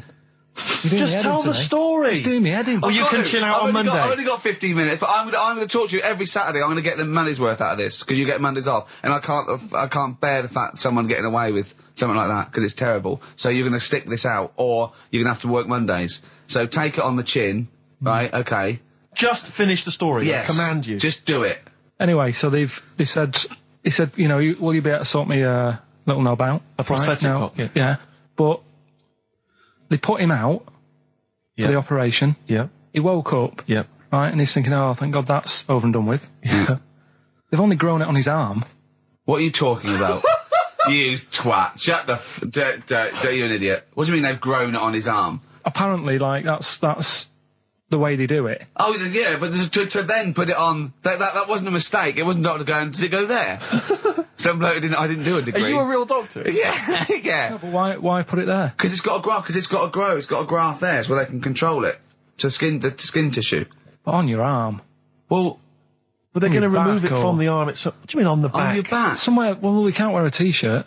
Yeah, but you could have ridiculous. a He's in hospital. but this way you can still have a little tug, can't he? But they'll leave it there for quite a bit. It's not... Do you know what I mean? It's not going to be like, oh, it's just there for a few days. Yeah. It's there for a bit. That's not good, is it? So he's got a cock on his arm. Yeah, what's up with that? What do you mean, what's up with that? Well, I mean, you could say it's a thumb or something, couldn't he? Yeah. But they remove it. Be good And for attach hitching. it down wouldn't it? below later. If you had a knob instead of a thumb and you went hitchhiking, just tickle it, and they can see it like a mile down the road, couldn't they? Posting. Yeah. If I'd lost my knob, I'd go, oh, I'm not going to have all that stuff. Just whack a pair of tits on me. Do you know what I mean? I think, oh, I'll have just forget it. But why not just put it where it should be straight away instead of messing about? Where should it be straight away? You know. On the forehead. Listen, are we doing a competition? Let's play a tune. Come on, Carl, you can't be bothered. Right, Alright, okay, bit of we're rainbow, going to bit of scrap rainbow, this. yeah. And you're gonna... Do you want to send a necklace in for Suzanne? That'd be handy. Oh, yeah. That's what she wants. Is Suzanne listening today? No, she's out. Right, okay, this is the dilemma. Me and Steve, yesterday, were trying to convince Carl that it would be a good idea to buy Suzanne a Christmas present. Okay? Now, why aren't you going to buy her a Christmas present? Explain, Carl, why you don't think you should buy her a Christmas present. No, I've told her I'll get her one, but in the new year. We're going away on holiday and that, so Yeah. there's no point taking stuff away. Yeah. Going to Lanzarote next week. Just get something in the sales after Christmas for the, yeah. Yeah. Right. And me and Steve were trying to explain to Carl that she would love it if you bought her something on Christmas Day. Yeah, but she knows now. But Knows yeah. what? I've told her. So No, she's well, I'm getting going out. to tell you, do you know, right, this, dear listener, this was Carl's worry. I said, I bet she's got you something. And Carl was worried in case he got her something and she hadn't got him something. Yeah. He'd be livid. He didn't want to be down. He didn't want to be a present down. Yeah. Look at his face. So buy her a nice necklace. Don't spend, just spend £100, you know, just a little token. We're going away. We're going taking her away on holiday. You're not taking her away, are you? What, you're paying for it, are you? Yeah. Are you really? Well, half and half and that. Right. So you're paying for you to go on holiday? That's good of you. So the gift is your company, really? She's done all right. She's done all right. Why do you talk like you're 60 years old? And you've been working down the mine. I don't know, she's done all right. Do you go over to her and say, Suzanne, you're bloody lucky. I mean, You've fallen on your feet. to Look be who fair, you've Rick, got. What? I'm not sure she has done all right. I don't want to be critical, but... Oh, dear. So what are you going to get in the sales? What are you going to get Yeah, her? it depends. I'm thinking... I mean, I'll give her the choice. She can have Kingsley and old Bob Marley. Right, I'll let her decide there. Oh, dear. I can't wait to see you. Where are you going, Lanzarote? Yeah. Where's that?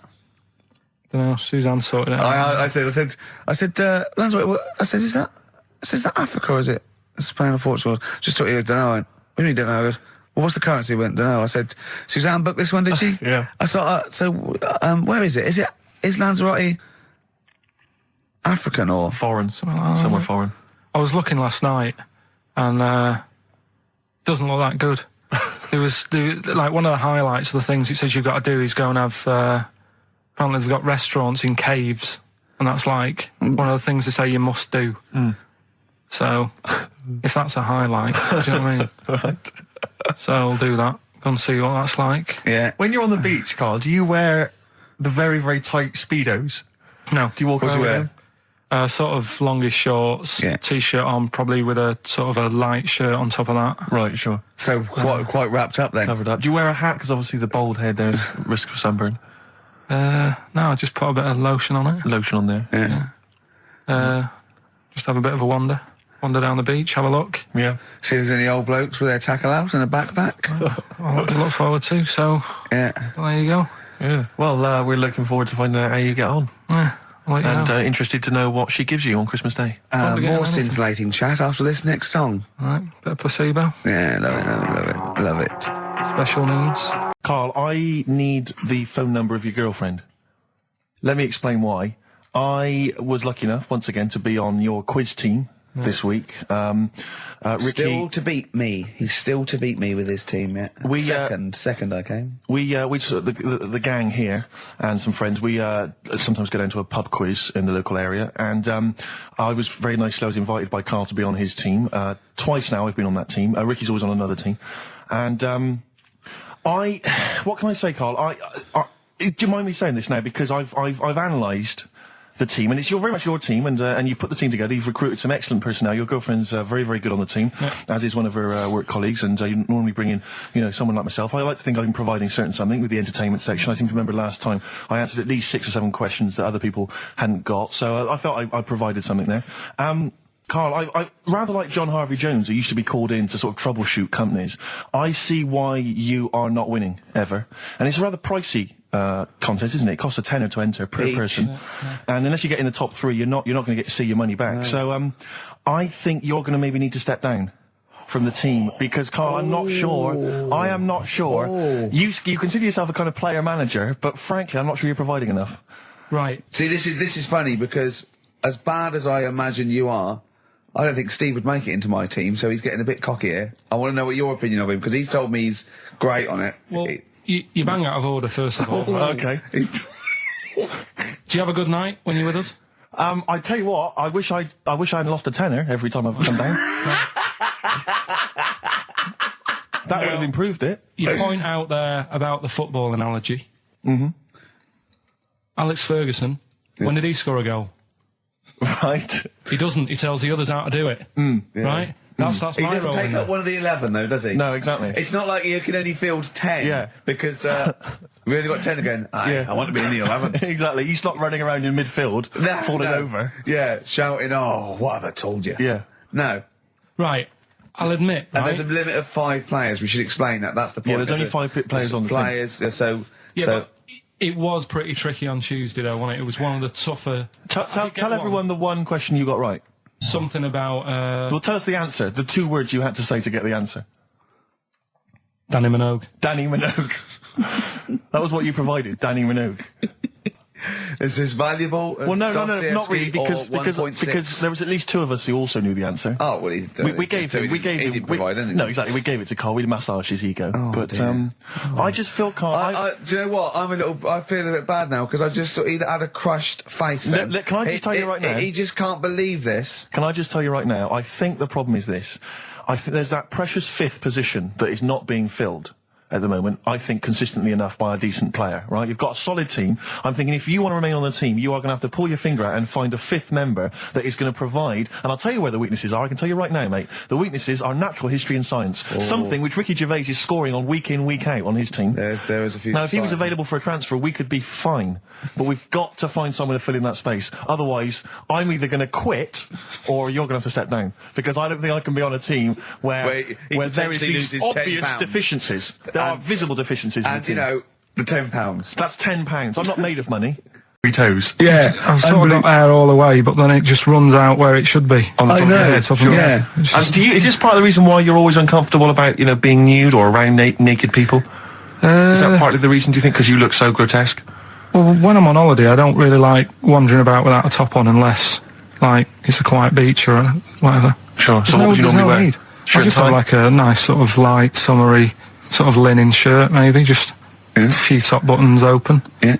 But I don't like... The naked body isn't that nice anyway, is it? You know what I mean? Whatever it is, if you're a cat and you're shaved, you don't look that nice. Do you know what I mean? But with I think you'll find a cat is naked even with its fur on. Cats don't wear clothes. No, but what I mean is, a bald cat isn't that good. You know it does me head in that I'm bald. I'm not, I wish if I could have hair, it would be nice, but that's life. Would you prefer animals to wear clothes like Mickey Mouse does?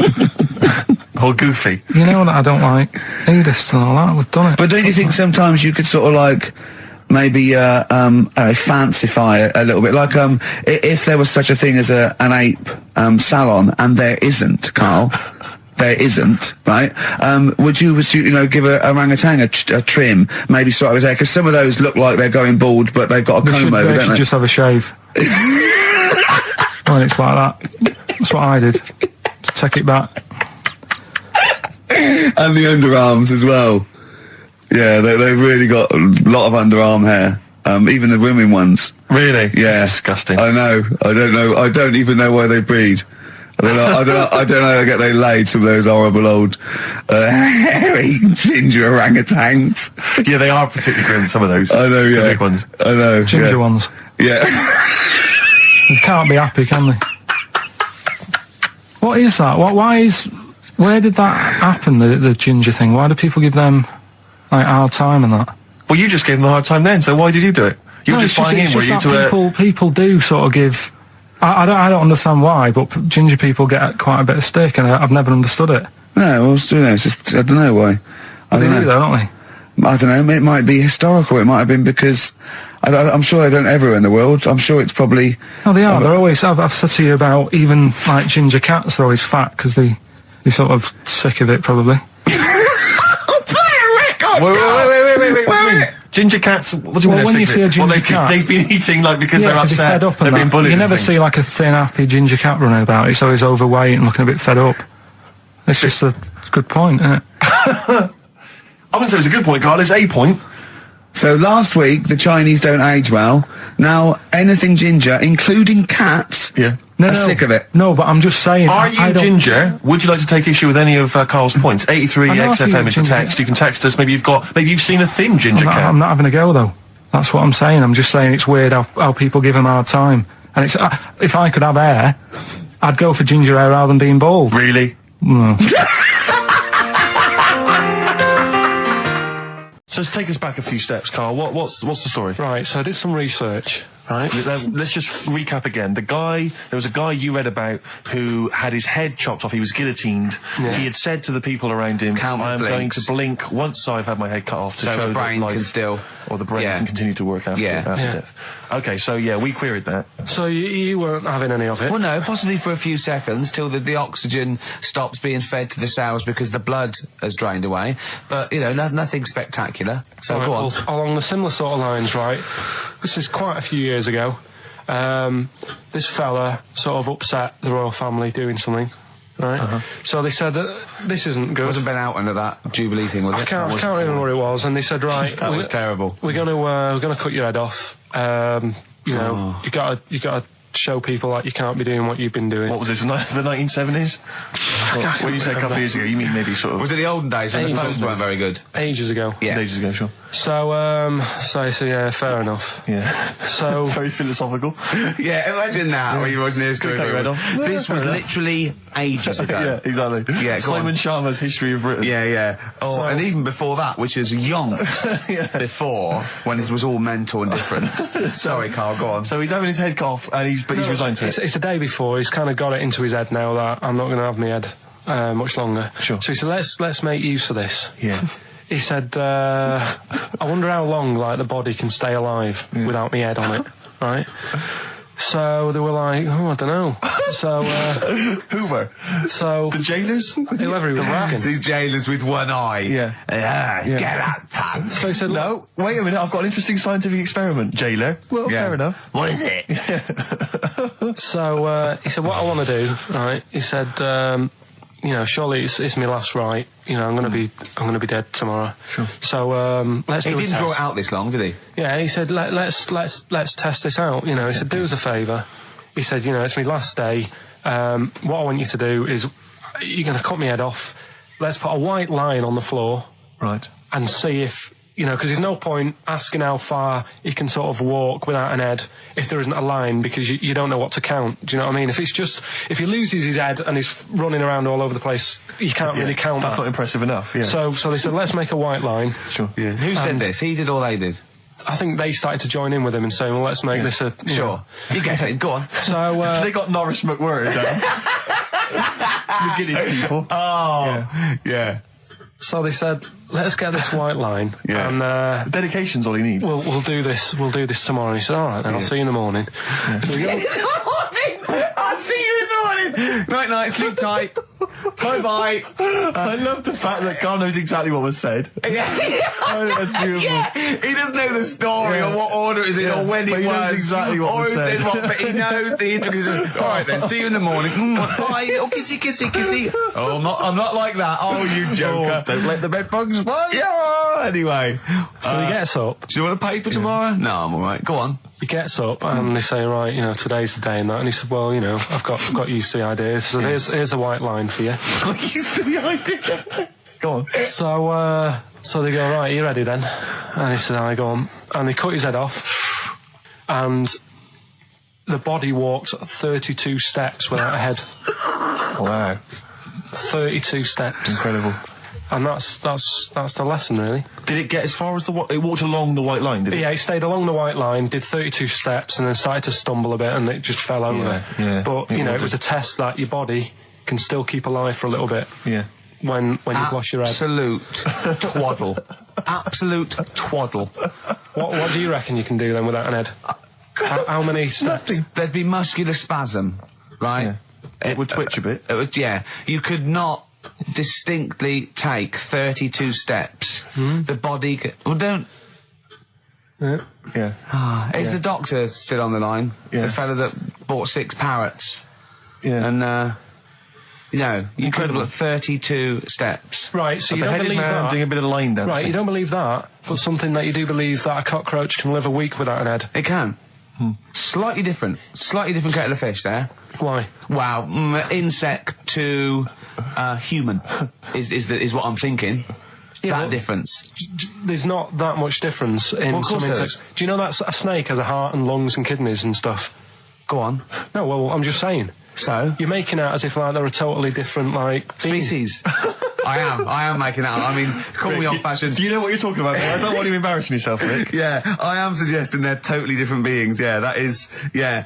Now, Carl, the cockroach is a very different thing. The interesting there is that it lives without its head, because a lot of it's on. There's some of them are phototropic, chemotropic. Some of them just literally have irritation and muscle memory. I mean, they do have a central nervous system, but it's very different. So if you lose the head, it bypasses a lot of that anyway. All this is running around. The reason it dies is because it can't take on water.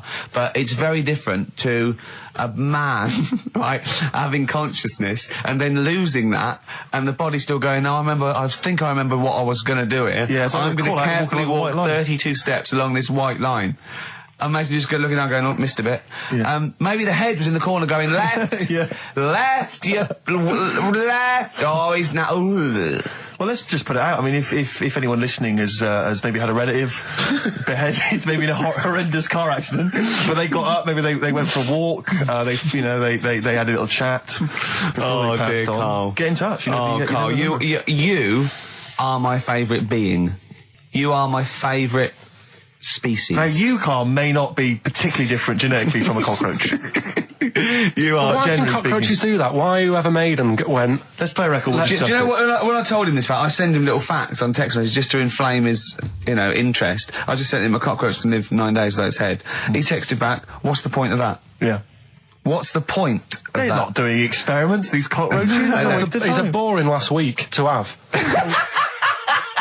And he went, and on top of all that, you're thirsty. So it's the worst week of your life, isn't it? That week without your head. This is the dilemma. Me and Steve, yesterday, were trying to convince Karl that it would be a good idea to buy Suzanne a Christmas present. Okay? Now, why aren't you going to buy her a Christmas present? Explain, Karl, why you don't think you should buy her a Christmas present. No, I've told her I'll get her one, but in the new year. We're going away on holiday and that, so Yeah. there's no point taking stuff away. Yeah. Going to Lanzarote next week. Just get something in the sales after Christmas for the, yeah. Yeah. Right. And me and Steve were trying to explain to Karl that she would love it if you bought her something on Christmas Day. Yeah, but she knows now. But Knows yeah. what? I've told her. So No, she's well, I'm getting going out. to tell you, do you know, right, this, dear listener, this was Karl's worry. I said, I bet she's got you something. And Karl was worried in case he got her something and she hadn't got him something. Yeah, he'd be livid. He didn't want to be down. He didn't want to be a present down. Yeah. Look at his face. So buy her a nice necklace. Don't spend, just spend £100, you know, just a little token. We're going away. We're going taking her away on holiday. You're not taking her away, are you? What, you're paying for it, are you? Yeah. Are you really? Well, half and half and that. Right. So you're paying for you to go on holiday?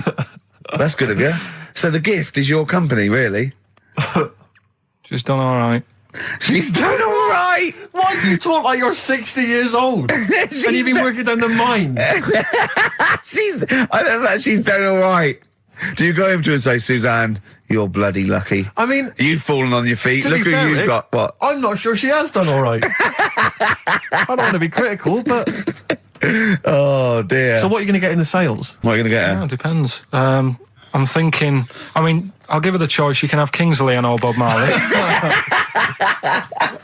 Right, I'll let her decide there. Oh, dear. I can't wait to see you. Where are you going, Lanzarote? Yeah, Where's that? don't know. Suzanne sorted it out. I said, Lanzarote, I said, is that Africa or is it Spain or Portugal? Just thought you, don't know. I went, what do you mean, don't know? I goes, well, what's the currency? I went, don't know. I said, Suzanne booked this one, did she? Yeah. I thought, where is it? Is Lanzarote African or? Foreign. Somewhere foreign.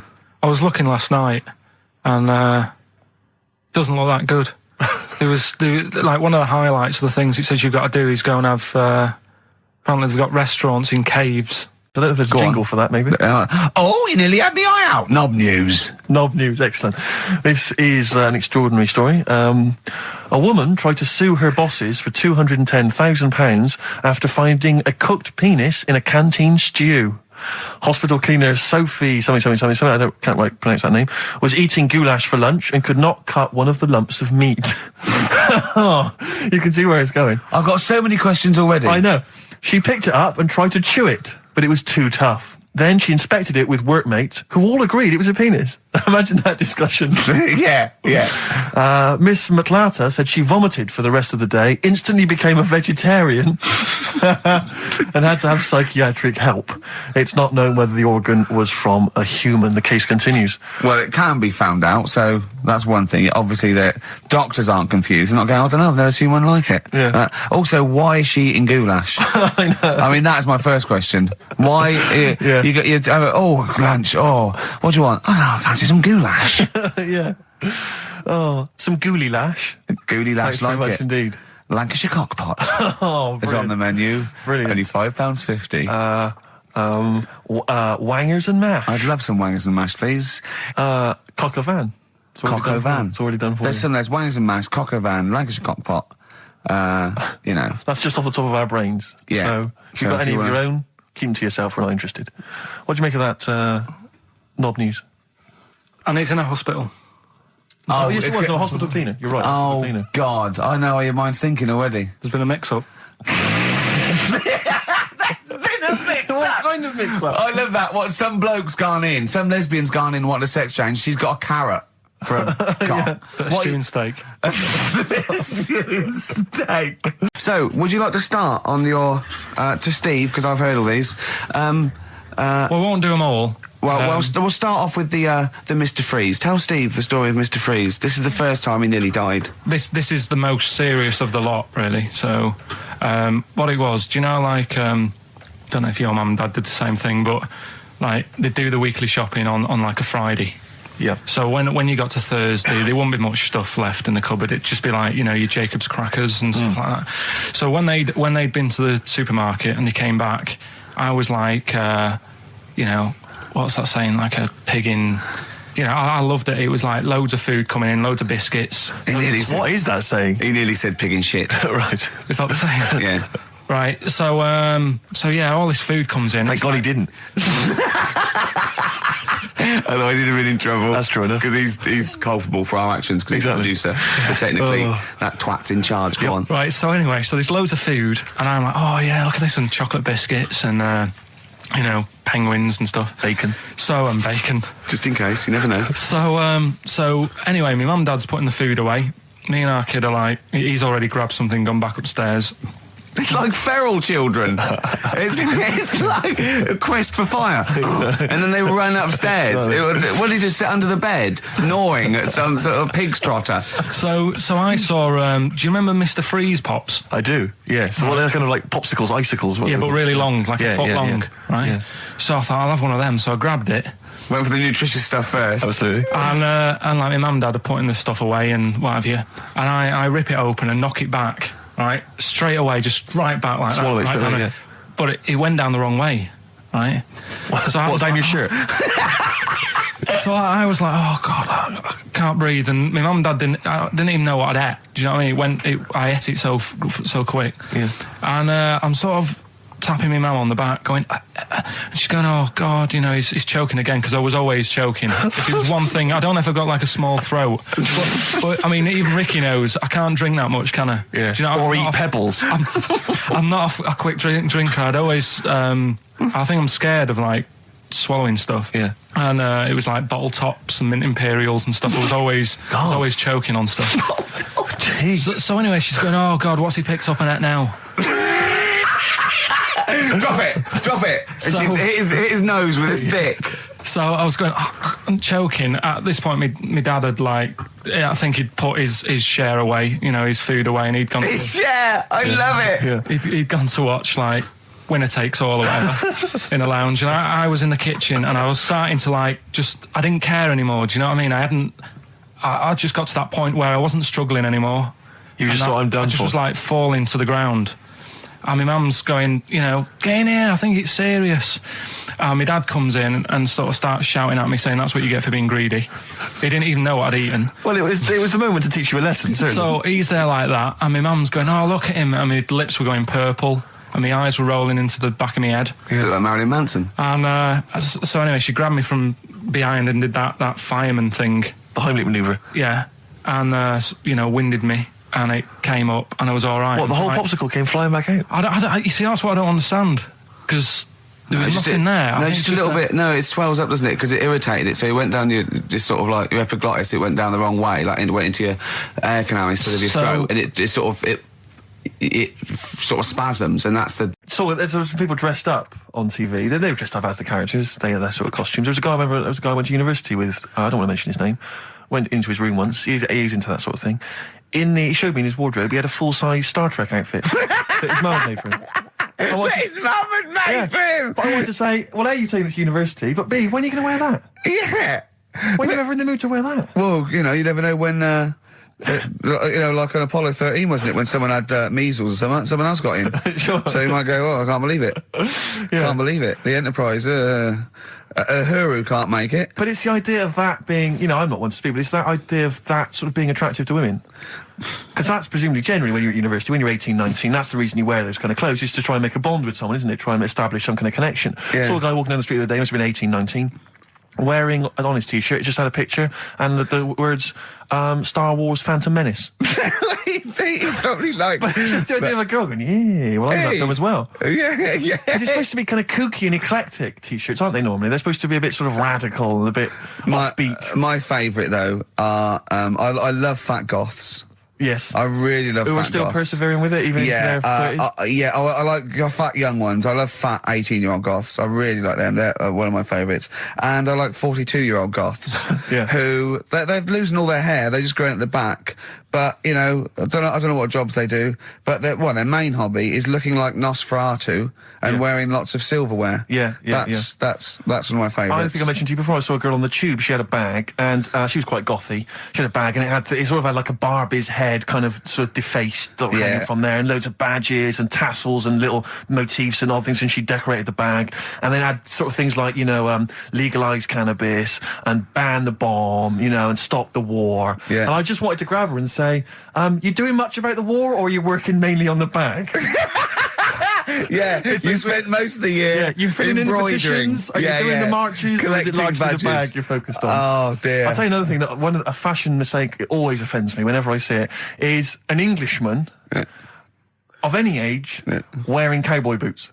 I had cowboy boots. I can't believe it. When I was 18, right, I went out and got a pair of cowboy boots. The cheapest. I mean, they were the only ones I could afford. Awful. Why? I mean, was that 'cause they were like clogs that came up to the knee. They were so uncomfortable. And why did you get them? Who was wearing them at the time that you thought they were cool? Clint Eastwood. Right. Okay. And I had cowboy boots. I put segs in them. What segs? Which the little things you nail into the bottom. So they sort of clip clop as you clip clop, so I'm 18, right? Those tight jeans, so tight in fact, I thought I had to went to the doctor, and I said my balls are aching, and I went off. I said I've got a pain in my epididymis and all this, which I was doing biology, and he went, your jeans are too tight, they're squashing your balls. Right? So I had cowboy boots, right, and pale ones, not even sort of like finished properly, sort of like just the raw sort of leather, cheap wooden bits at the bottom, segs, really tight Levi's, and a red sweatshirt with bullshit on it. That was a present. Just embroidered on. I looked pretty hot, baby. Oh yeah. Yeah, and I remember once as well. This was really embarrassing. I had leather jacket, and how old were you? Oh, this is embarrassing. 26, I think. And I just had a nice leather jacket, right? But I was bored one day, and so it's about 1986, 87. Yeah, 87 must have been. And I just painted on the lapel a little acid. And that didn't last. And were you going to acid house raves at the time? No, of course not. No. My dad always said... All right, steady on. Dad said Christmas morning was for, like, you know, for me. So he used to stay in bed. So he never... That's brilliant. That's a great thing to say, isn't it? Yeah. Christmas morning's for you. Run wild. Do what you want. Just don't bother me. I'm going to Honolulu for 2 weeks. That's great. Dad, it's Christmas. Do I have to do anything? No. So my mum used to get up because she used to like to see my face light up, you know, when I open my presents. And then... to give fireworks. And then I'd have to go to my bedroom from about 6 o'clock onwards, because like my mum and dad were into having big Christmas parties, and I wasn't like old enough to go. Right. So they'd say, right, you know, you've had your fun there, you go up to your bedroom, stay in there. Really? Yeah, I remember one year, right, I got a train set, that's what I wanted. Yeah. Right? It's brilliant. Playing with it all day. I thought, I don't mind about the party, I'm happy staying up here playing with this. Brother comes in, he's had a few, right? He's going, yeah, I'll give us a go on your train. How old is he? He's a bit older than me, so he might have been like, let's see. Well, let him be 18. Yeah, probably about 18, 19, and how old something were you? like that. I had a train set, so I don't know, about 14. something like that. Yeah. Right, so I'm playing on that, loving it and stuff. And then he comes in and goes, oh, give us a go. He turns the transformer up to like 14. He went really fast for about 5 seconds, broke it, and then he went back downstairs. Wow. So Christmas, I hadn't even got to Sounds Christmas like Day. the Conservative government with British Rail. Satire, though. Rick, I just thought that there's satire. If there's any satirical shows listening or magazines... It doesn't work in any way, because there's the analogy falls down apart from there being a train. Think it through, though. British Rail was trains. Yeah. And the government broke the trains in many ways. They didn't break them, like, not officially breaking them, but they kind of... It does work. It's perfect. Oh, I'm very pleased with that. And I can't... And no one's asked him to be on Have I Got News For You? It's weird, isn't it? Because it's strange, that, when you've got a satirical mind that's as quick as that. Yeah. All And right. he's broke your little train set. So what did you do? I just like watched telly and had some sausages. I bet you were happy with that, though, weren't you? Oh, it's just a bit annoying, though, isn't it, when your main present of the year has been broke. And then, did it ever get it fixed? No, that was it.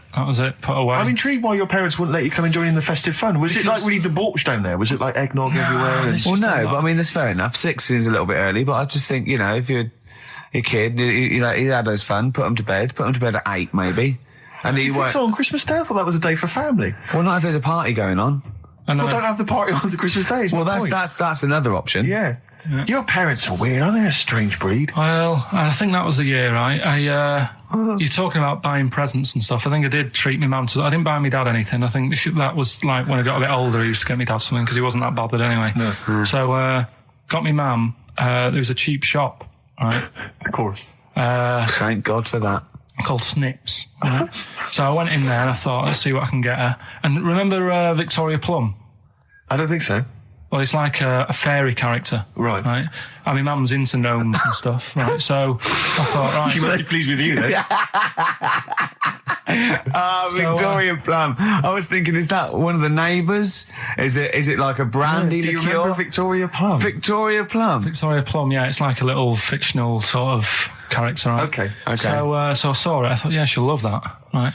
So I did my paper round, saved up for 2 weeks, right? Aww. Got that sorted, went to Snips, bought the Victoria Plum. Next day, I'm in town with her, right? So I think, I know what I'll do. I said, come in here a minute, right? So we go in and we're looking around and I tested her, right? I went, look at that there, that's all right, innit? And she goes, oh, it's bloody awful. Oh, Carl. Oh, Carl. Oh, God. So then Christmas Day comes. I said, don't bother opening it. She said, no, why? I said, Oh, "Don't." no. Why did you still give it to her? So, well, it's too late. I'd already bought it. Oh, Carl. So she opened it and I was like, and she said, oh, that's nice. I said, why are you saying that? I said, the other day, she said, it's bloody awful. She said, oh, no, I thought you were pointing at something else. Oh, no. So that's why I don't get anyone anything anymore. What is the defence? Here's an email from Scott Coomer. He says, Carl is actually right. I've got an A-level in statistics and probability. It doesn't matter how long they have and how many monkeys you have. You cannot guarantee they would type the complete works of Shakespeare. Infinity makes it probable they would get it right, but not definite. Yeah. Well, yeah. Yeah. That's what I was saying. No, you weren't saying, Carl. You don't understand it. Infinity sort of sorts it out. That if they do anything, they nearly do everything, won't they? No, I mean, they'll give it a good shot. No, that's not the point. But the I'd point be is surprised if they did one page right. Right, listen. It's not to do with consciousness. It's not to do with them aiming. They are just bashing away at the keyboard. It's like they're used to show that there isn't consciousness. They chose the chimpanzee because it can type, presumably, hit the keyboard. It's because they hadn't come across you at the time. Yeah. It's to take out thought out of it. It's to take out reason and trying, right? It's just random. They're saying that if you typed enough things, if the computer was left typing everything, if you left it for an infinite amount of time, and they chose Shakespeare because there is meaning behind it, and it's difficult to get it exactly right, to show you that Infinity would come up with it's not just Shakespeare, it's every novel. It's everything. Fairly eloquent there from Gervais. A quick riposte, please, from Karl Pilkington. No, I'm just saying, what I don't understand, if it hasn't read it, then how does it know where it's going? Talking about weird-looking heads and stuff. Go on. We're doing that cartoon on the internet at the moment, that little cartoon I did of Carl.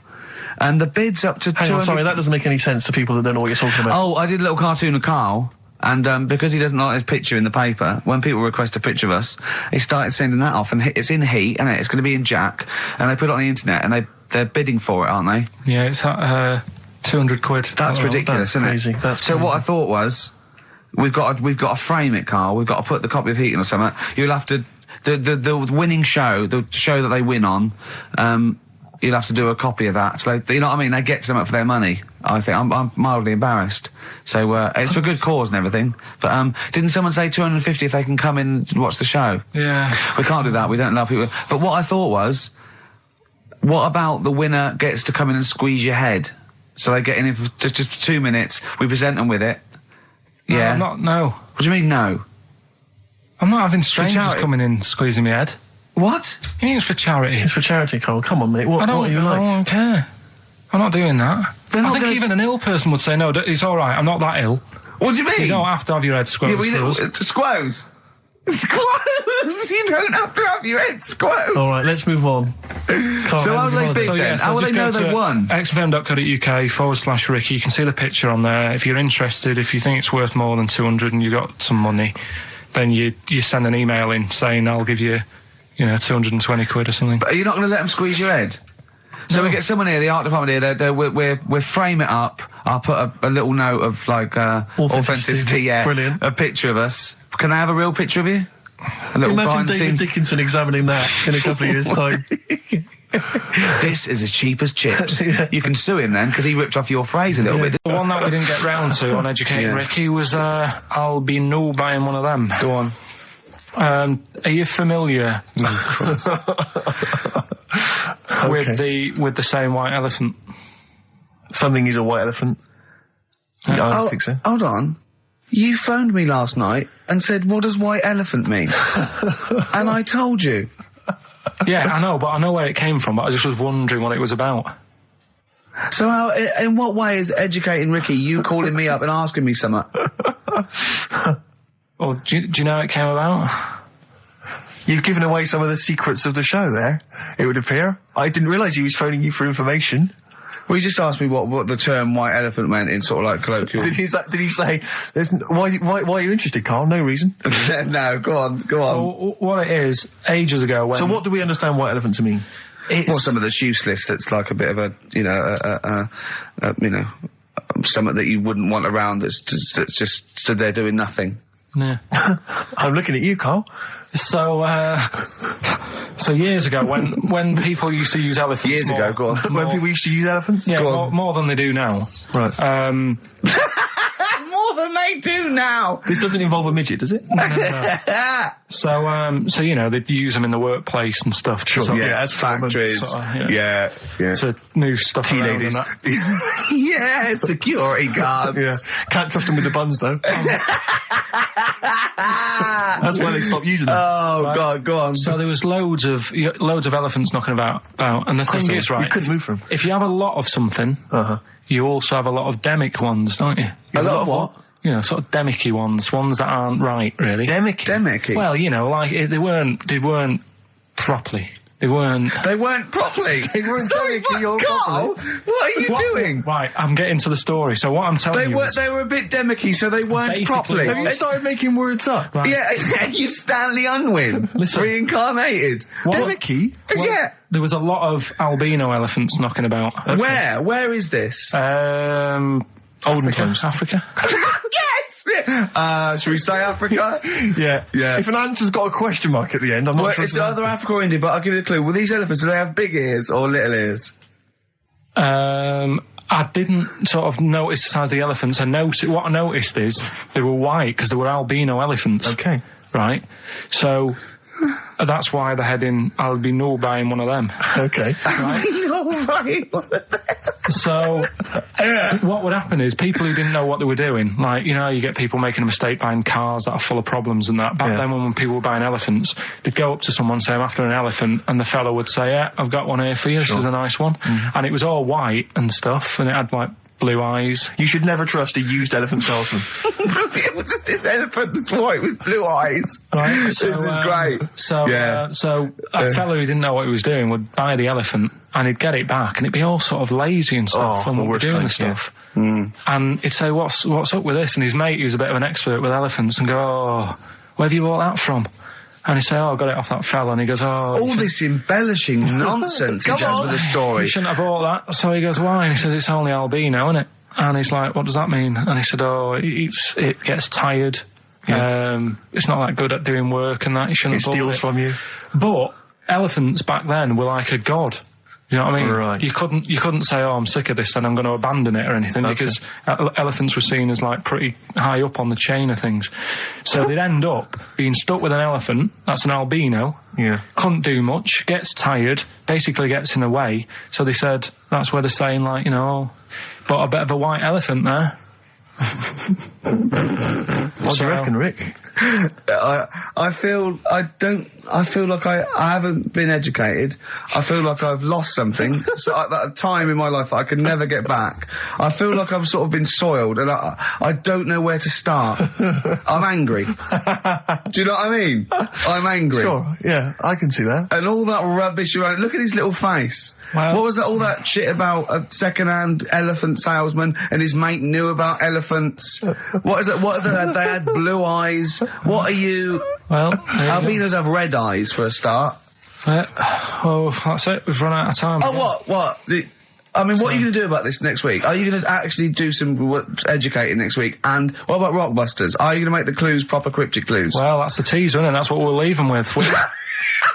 Will it be any good next week? Yeah. I've been doing that. I've been protesting against war for ages. Yeah. I'm eating hamburgers. Yeah, absolutely. Against war. Absolutely. I just go into Burger King on the way here. I went into the counter. But of course, that's not. I mean, not product placement there. And there's a number of other burger joints that people may wish to go to if I they often go to choose. McDonald's. Yeah, I often exactly. go to McDonald's. But I went into Burger King because it's close. It's convenient. It's convenient, but then often McDonald's will be convenient. I mean, Convenient. McDonald's is just convenient. Depends where you are. Just as convenient depending where you are. And I said, could I have a cheeseburger and small fries? Take away, please. And he recognised me. He went, "Oh, I've seen you on telly enough, one, yeah." He went, "There's your meal." So I went, "Thanks." He winked and went, "I'll put large fries in." Brilliant.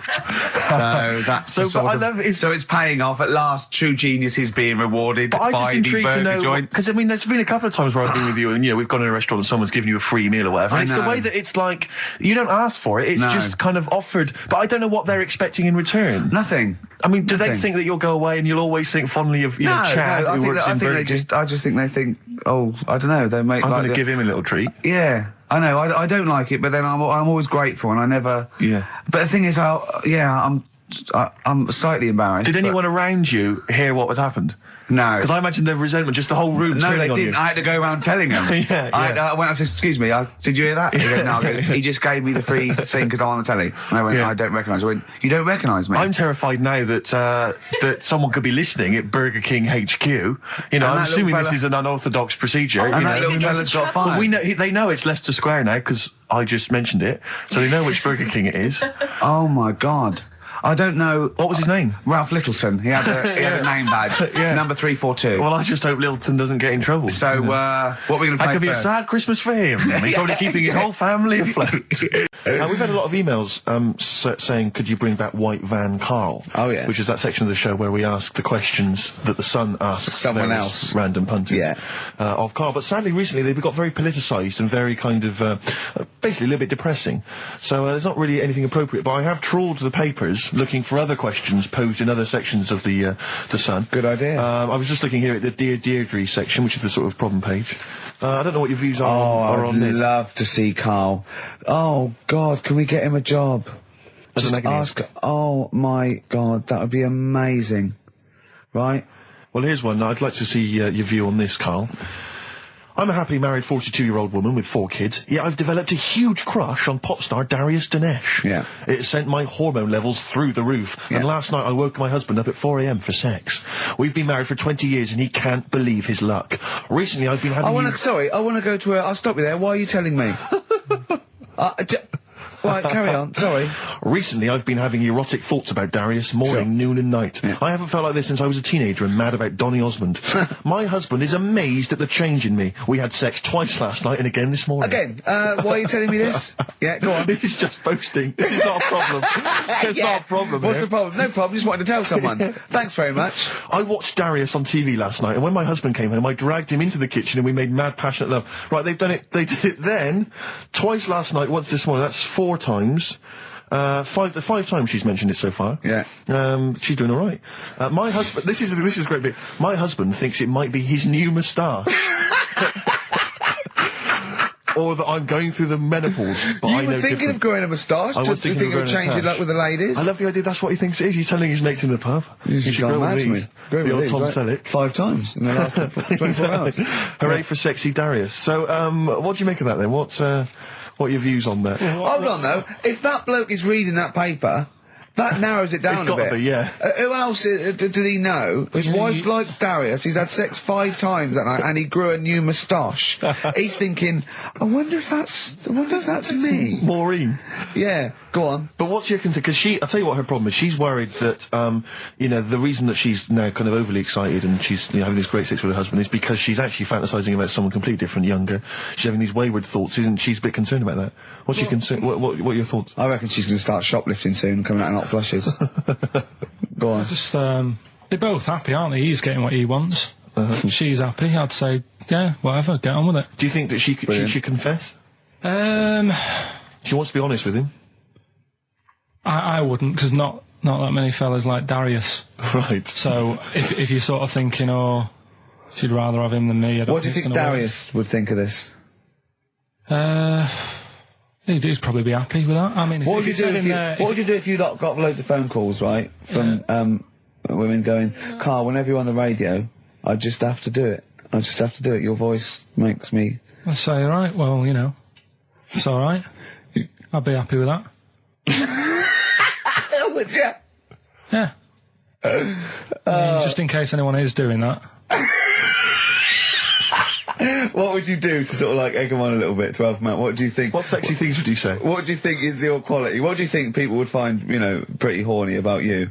Is it your sort of mank wine? Do you think that? Just say this, London shit, innit? I think say that, but you know, London, it's not that good, is it? Like I think you've done it there. So that's say something quite sort of sexy though. Say something like, you know, well, I love to love you. Say something sexy. Say that. No, say something sexy. If Susan says to me, you know, do you love me? I go, yeah, you're all right. And the thing is, I know that's true. Yeah. I know that's true.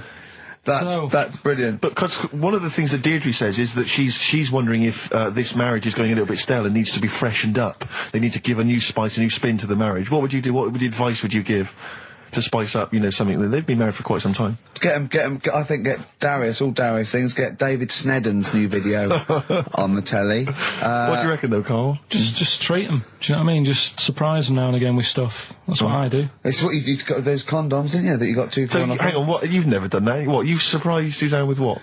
You know, I've like... You stood behind a door and shouted at her when she comes in. Don't drop the jelly! Yeah, you know, just the usual stuff. There was some free chocolate delivered to work the other day. I took her a bit of that home. Nice of you, that's really thoughtful. She didn't like dark chocolate, but I said, well, it's a thought. So, I had it. But, you know, you often benefit from any gift that you give her. The chocolate, the meal, the condoms. There's always something in it for you. Yeah, there is. I love the idea. She's got bored with a Christmas present now, though. What, the condoms? Yeah. Or the food that she ate. No, the condoms. Right. Yeah, she's got tired of filling them with water, throwing them at the passing kids, or putting them on her head and inflating them. I love the idea of asking problems. What do you think of erectile problems? You know that Pele advert? He goes, "Be careful, we haven't got erectile problems. Call this number." What would you do if you're impotent? What would you do? What's the advertising? It's just saying, like, you know, if you can't, you know. I haven't seen that. Why have they got him doing it? Wow. Well, he used to, he used to be able to keep it up for hours, the ball, and yeah. What would you do if you... To advertise that? No, if you suddenly couldn't get, you know, what would you do? I don't think it'd bother me now.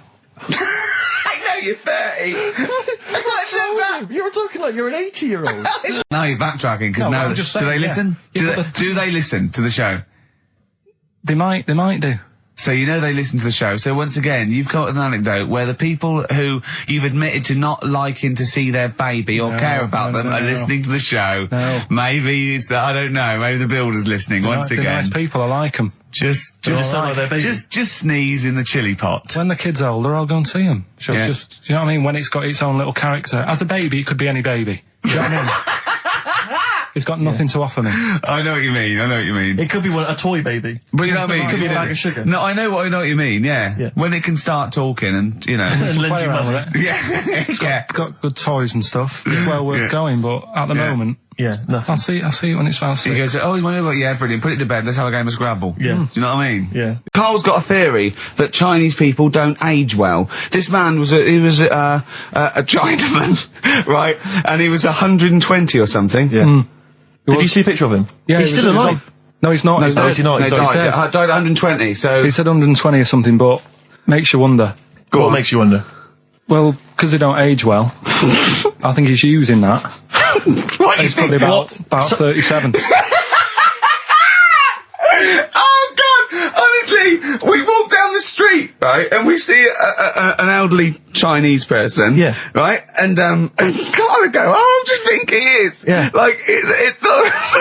I don't understand this notion that Chinese people don't age well. I don't know where this has come about. No, I mean, I'm not having a go. No, right? I never want anyone to think I'm like having a go at them. But they are really good looking and they're healthy and that.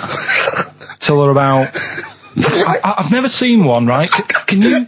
Scared now. Can you tell me if you've seen a Chinese person who's about 30? It's either 20 or 50. There's no middle ground. This is what I came back for. This is 2 hours of absolute drivel from the brain of Karl Pilkington. Let me just check something. So the Chinese gentleman who died recently, was 130. Your theory is that he's maybe in his late 30s, early 40s. Yeah. This is an elaborate conspiracy on his part, because obviously whenever they talk about the oldest people in the world, it is always a Chinese person. Yeah. Invariably. They do, yeah. I mean, they seem to win that every year. Go on. So your theory is that in those small backwater villages in China... Ross McWhirter comes to a little village. They go, the Guinness guy's on the way. He goes, well, until recently, the oldest person in the world, how old are you? And they're so embarrassed, because they think they look about 120, they go, 120, they go, really? Go, yeah. We were talking earlier about friends. You say you don't like making new friends, do you? You're kind of repulsed by the idea of new friends, because it's too much responsibility. They might phone you up, they might ask you for a favour, they might need a shoulder to cry on. You don't want any of that responsibility, any of that concern. But I'll tell you what's worse than making new friends is when old acquaintances come out of the past. Oh, pop up. It really unnerves me, because I'm constantly bumping into people who I just don't recognise. I know. And I've got this urge to be polite. I can never just go, I don't know who you are. I've always got to pretend. I've looked for clues. When they say, you still, don't know, I go, yeah, so I go, right, and what about so-and-so? I go, say, no, those two people, and it's like a saw in my brain going, I must know them from so-and-so. Yeah. Well, I went back to Bristol once, and I remember walking to the bus stop and seeing someone I recognised from school and walking all the way to the next bus stop just so I didn't have to stand there and make conversation, because I just thought I've got nothing. Where's the conversation? I didn't know you then. If you move, yeah. What can we talk about? We've got nothing in common except the fact that we went to the same school. I was on a train station platform fairly recently, and a guy comes in, he goes, "Oh, Steve, how's it going, mate?" And I looked at him, stony face, I had no idea who it was. But of course, I had to go, "Good, mate, good, how are you? How are you?" And, you know, I had a newspaper, and I kept looking at the newspaper, thinking, every time I look at this newspaper, it's a clue for you to just walk away. God. But he never took the clue. He never took it, so it was kind of, I'd say, "Oh, yeah, not bad, not bad." Read the paper, and he'd go, "Oh, where are you living at the moment?" So I'd tell him, and he'd say, "Yeah." And I'd look at the paper again.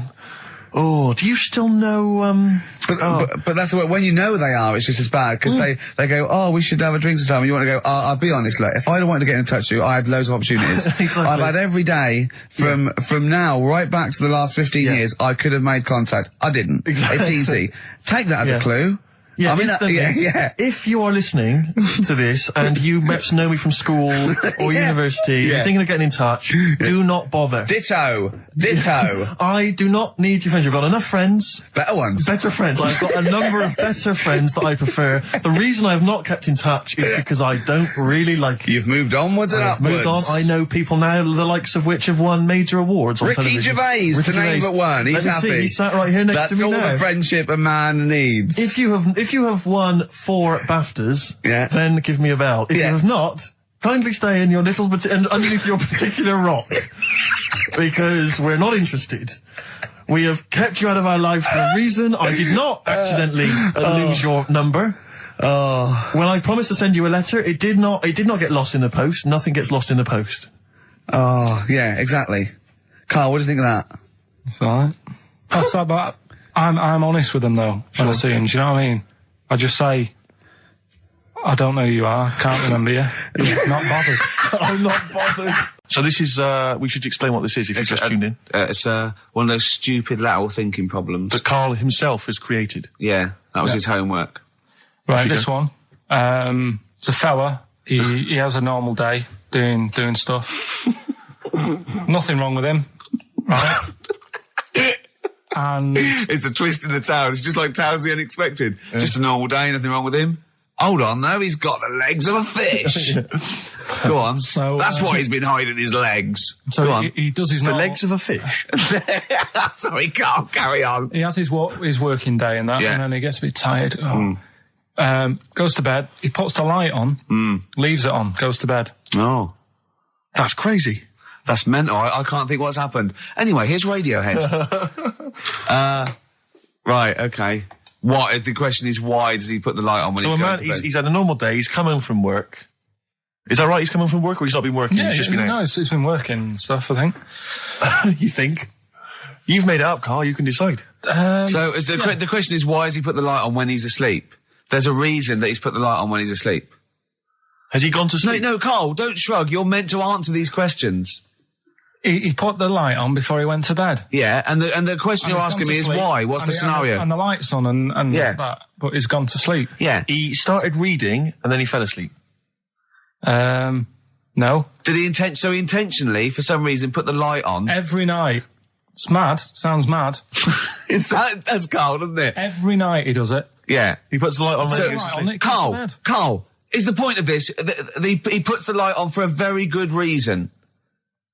Not for us, but for some people.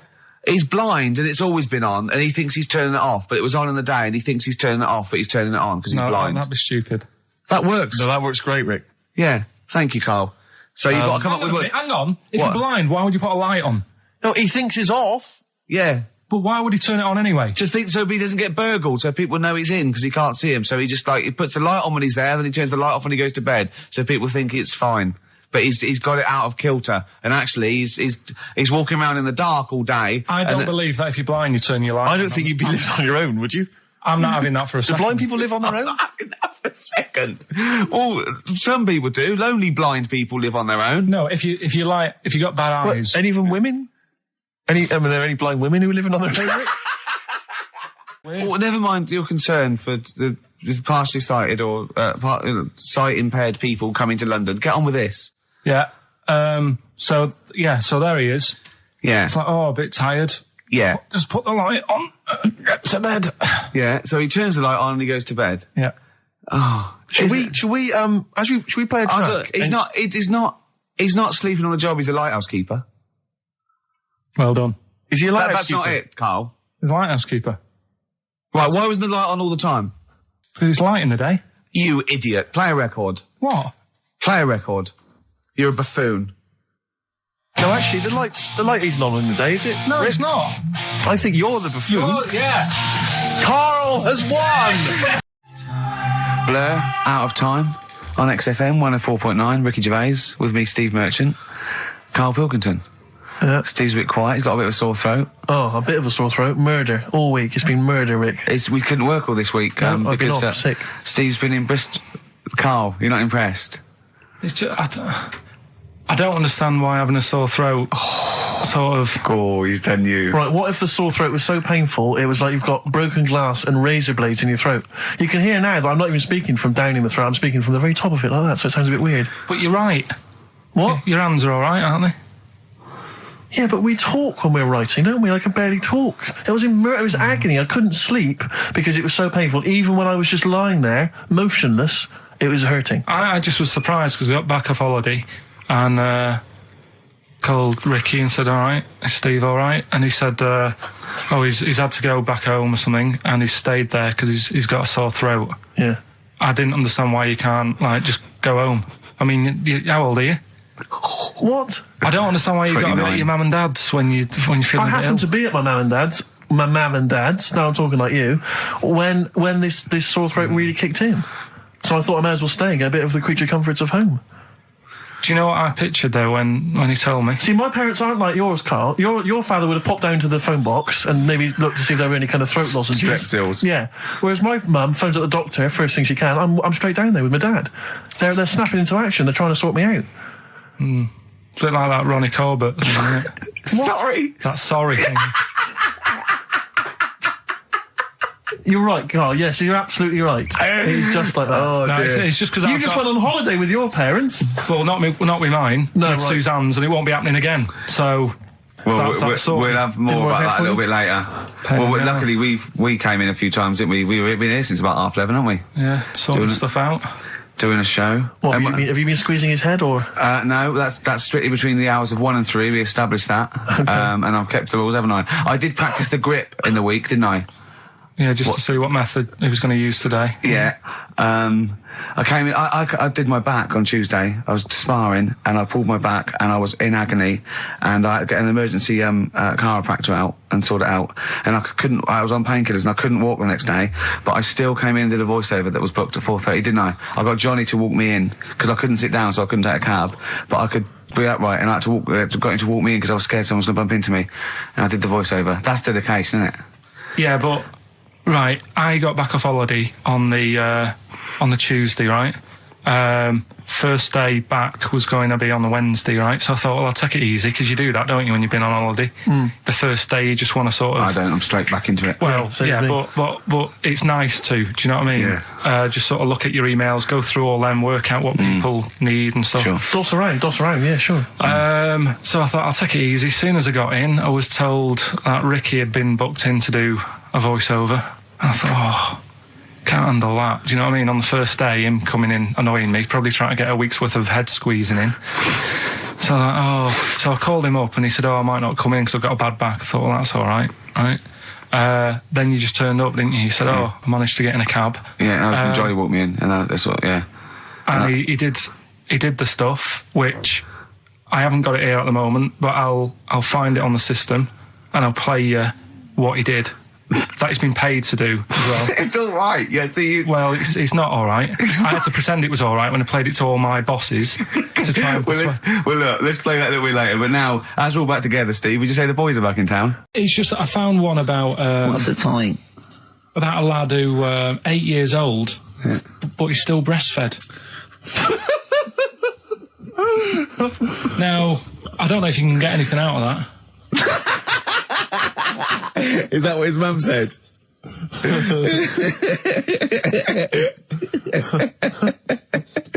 do you mean I don't know if I can get anything out of that? You don't need to. No, it's just that, you know... Where did you read that? That was on the internet.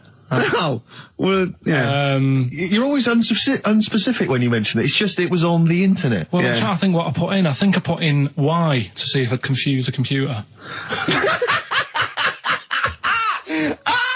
And then, Go! You are... No, I did no, honestly. I did a search, put in why, and he came up with funny things that, like, why is this person doing that? Why is that? And it had a picture of this 8-year-old lad, sort of, you know, on his mum's nipple. And it was saying, you know, is this healthy? You sure that wasn't asking you that question? What? I put in why? Just to confuse the computer. Like, we go, what do you mean? Yeah. Stop it. Yeah.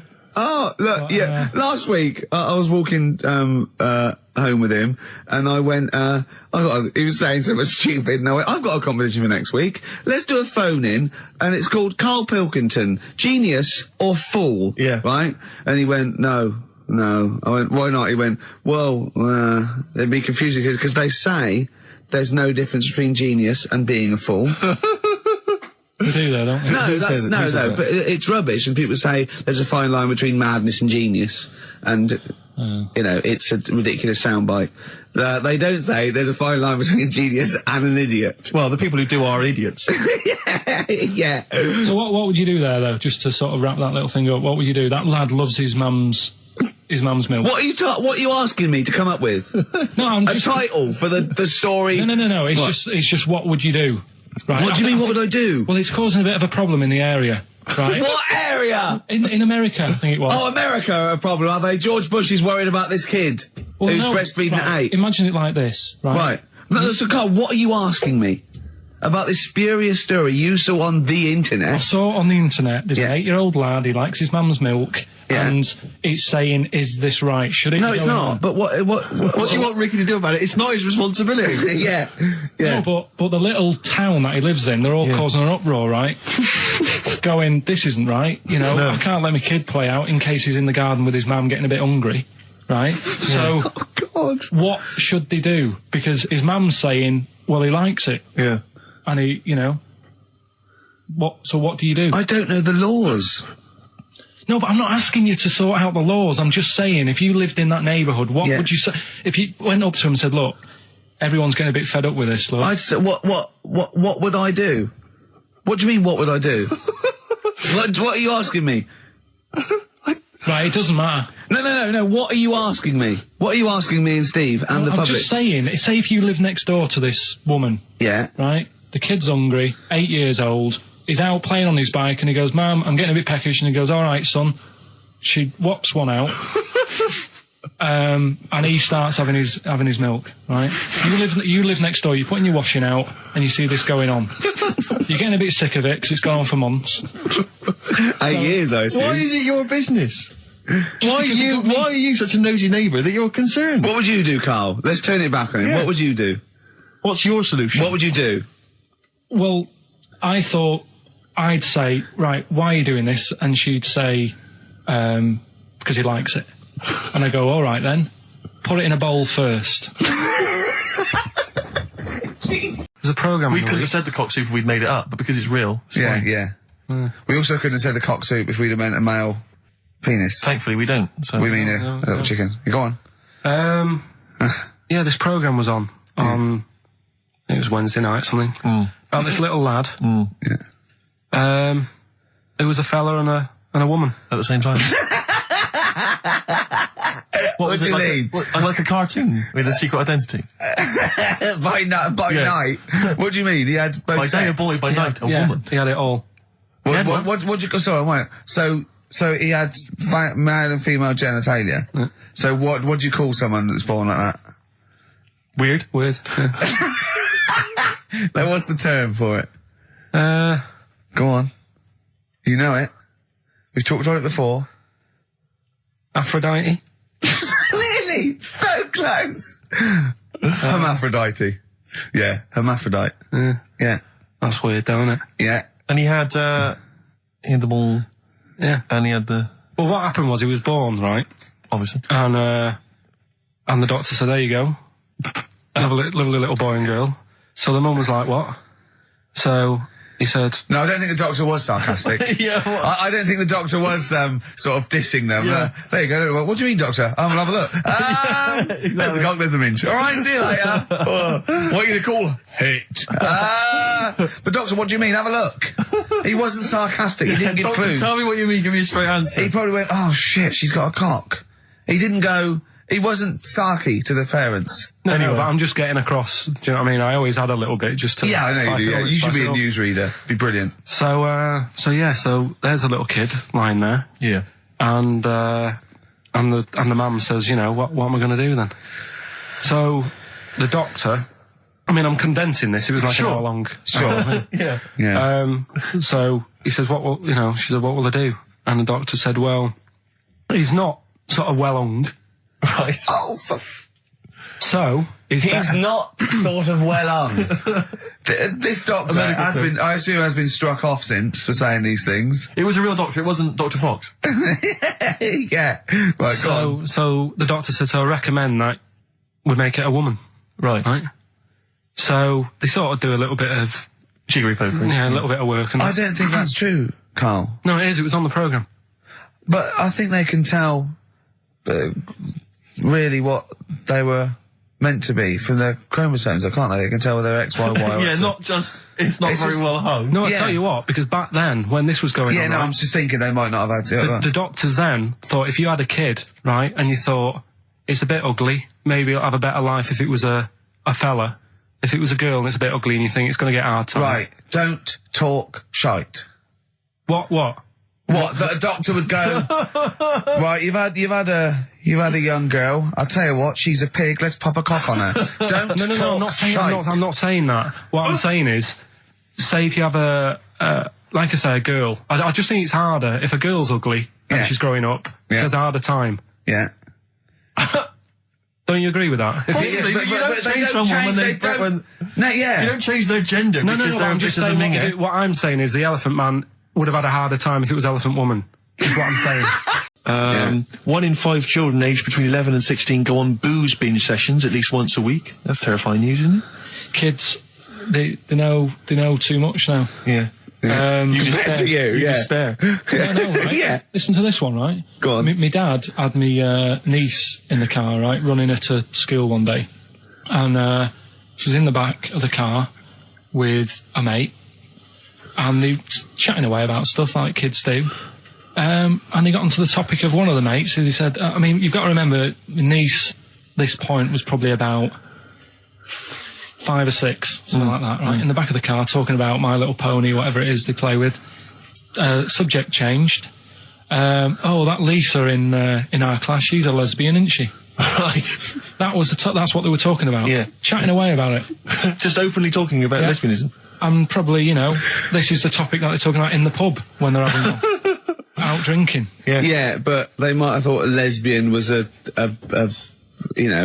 funny word or something. You don't necessarily know the ins and outs of it, do they? It's weird though, isn't it? Because when I was younger at school, you didn't you swore a little bit, but it wasn't like major swear words, and you sort of did a little bit of nicking, but nothing like they get up to now. I mean, if my girlfriend, when she was about 7 or 8, she was walking to school with her mum, and she called her a C-U-N. Right? You are joking. No, she said, because she thought it was she said she thought it was a big furry animal. So she was being nice, and I remember, where'd you hear that? Where'd you hear that? Like, just heard it at school. So they might not know what it means. Well, I tell you, I'm gonna have to use kind of euphemisms here to tell this story, but when I was at school, I learned, the stronger version, it's not the same word, but it's very similar with one letter changed. I'm gonna use twit. Yeah. You know the word I'm thinking of? Yeah. But I'm going to use the word twit to replace it, right? And I went round... You think that's twat? Yeah. All right. That's what I'm thinking of. And, so can I say it? Am I allowed to say it? No, it's weird though, because hang on, some people from Cornwall use that like saying twit. So, if people listen in Cornwall... Do you know what a twit is? A pregnant goldfish. Well, I learned the stronger version of twit. Yeah. Twat. For those that aren't sure. I learned this in school when I was like 10 or whatever, and I didn't know what it meant. I thought it was just a stronger version of twit. Yeah. I thought it was just if you were really annoyed with someone because they were a real twit. Because I is worse than I. Exactly, apparently. So, Carl would be a twit. And so I started using this at home because I didn't realise what it meant. I started using this at home. Oh, you twit, you're a twit. And saying it to my dad, you're a twit, but not saying twit. Yeah. And my dad didn't know what it meant either. That's great. I couldn't believe. So he started using it as well, right? So then we'd be driving in the car. He'd be saying to my mum, "You stupid twit." Say to my mum, "You don't pull over. You're going to bum it, you twat." Saying this. Then I learned at school from Mark Johnson what it really meant. Yeah. Stopped using it. Obviously, finding out it was quite an offensive word. Yeah. I didn't want to bring it up to my dad. I didn't want to sit my dad down and say, "Dad, you know that word we've been saying? Yeah. You know what it means?" So now, to this day, I've never brought it out with him. So we'll be driving. I go home for Christmas, we'll be driving around, he'll be calling my mum that word. Left, right and centre. I think she knows. I think she's just embarrassed. Or she's just upset and she knows what it means. She goes, "Why does he keep calling me this terrible word?" But he's the only one, I think, in our family who doesn't know what it means. No one's got the guts to say. I don't know whether I should tell him this Christmas. What a twat. I know. Found a story about a bloke who, I don't know, he was messing about with a chainsaw and he's I don't know. That's not the chainsaw. He was juggling a midget, and whilst taking his alligator for a walk. And go on. And his arm come off, right? Come off? What do you mean his arm come off? The chainsaw took it off. Yeah. So okay. it's like, Again, anyway, he's going, "Oh no." Oh. So there's a picture of him on an exercise bike, sort of just with a little stump sort of balancing, but he's getting on with his life, he's happy and everything's fine, he's not complaining, it's his own fault, he's got no one to blame, right? So anyway, he goes to the doctors, and the doctor says, "I can do something there." So he goes, "Well, it's alright, I'm getting by alright, don't worry about it." And he goes, No, we've got an arm in, right? We can attach that, a real arm, from someone who's, I think they'd passed away or lost an arm or something. And they lost an arm and didn't want it back. Yeah, I'll have it. Are you using that? Yeah. No, because I know someone. Because I know a bloke, actually. Yeah. Well, can't you just put this one back on? Wow, it's first come, first serve, really. I was just building a bionic man. We've replaced one arm with a robot's arm, so we got a spare one. So the doctor's going, let me put it on. He's like, "Well, all right then." So ungrateful bastard. So he does the operation. Right? Everything's fine. He's loving it. He's happy again because he said he can brush his teeth. Right. Okay. If this is going to be he's something loving like, it again because now he can brush his teeth. Right. If this is going to be, and it was a leg, or it was a chimp's arm, or it was the arm of a killer. It was 2 left arms. Right. I'm going to kill you. Oh, let's leave it then. What is it? What's the answer? No, it's not that. I'm just. What is? Okay. Right. So he says, "Go on then, do it." So he sews it on, and like I say, he's happy. He's brushing his teeth. He can have a pint in the pub. He's lifting a pint with it. All his mates are happy for him. It goes on for about 2 years. Everything's fine. Then it all starts going flaky. Oh, I knew it would. Was it made of chocolate? All right. So it all goes all like gammy. And then, for some reason... The arm starts going gammy. It goes gammy, and it gets longer. Of course it does. So there's a picture of him, right, stood in the magazine. He's stood there with his arms by his side. one arm's normal, the other one is like past his knees.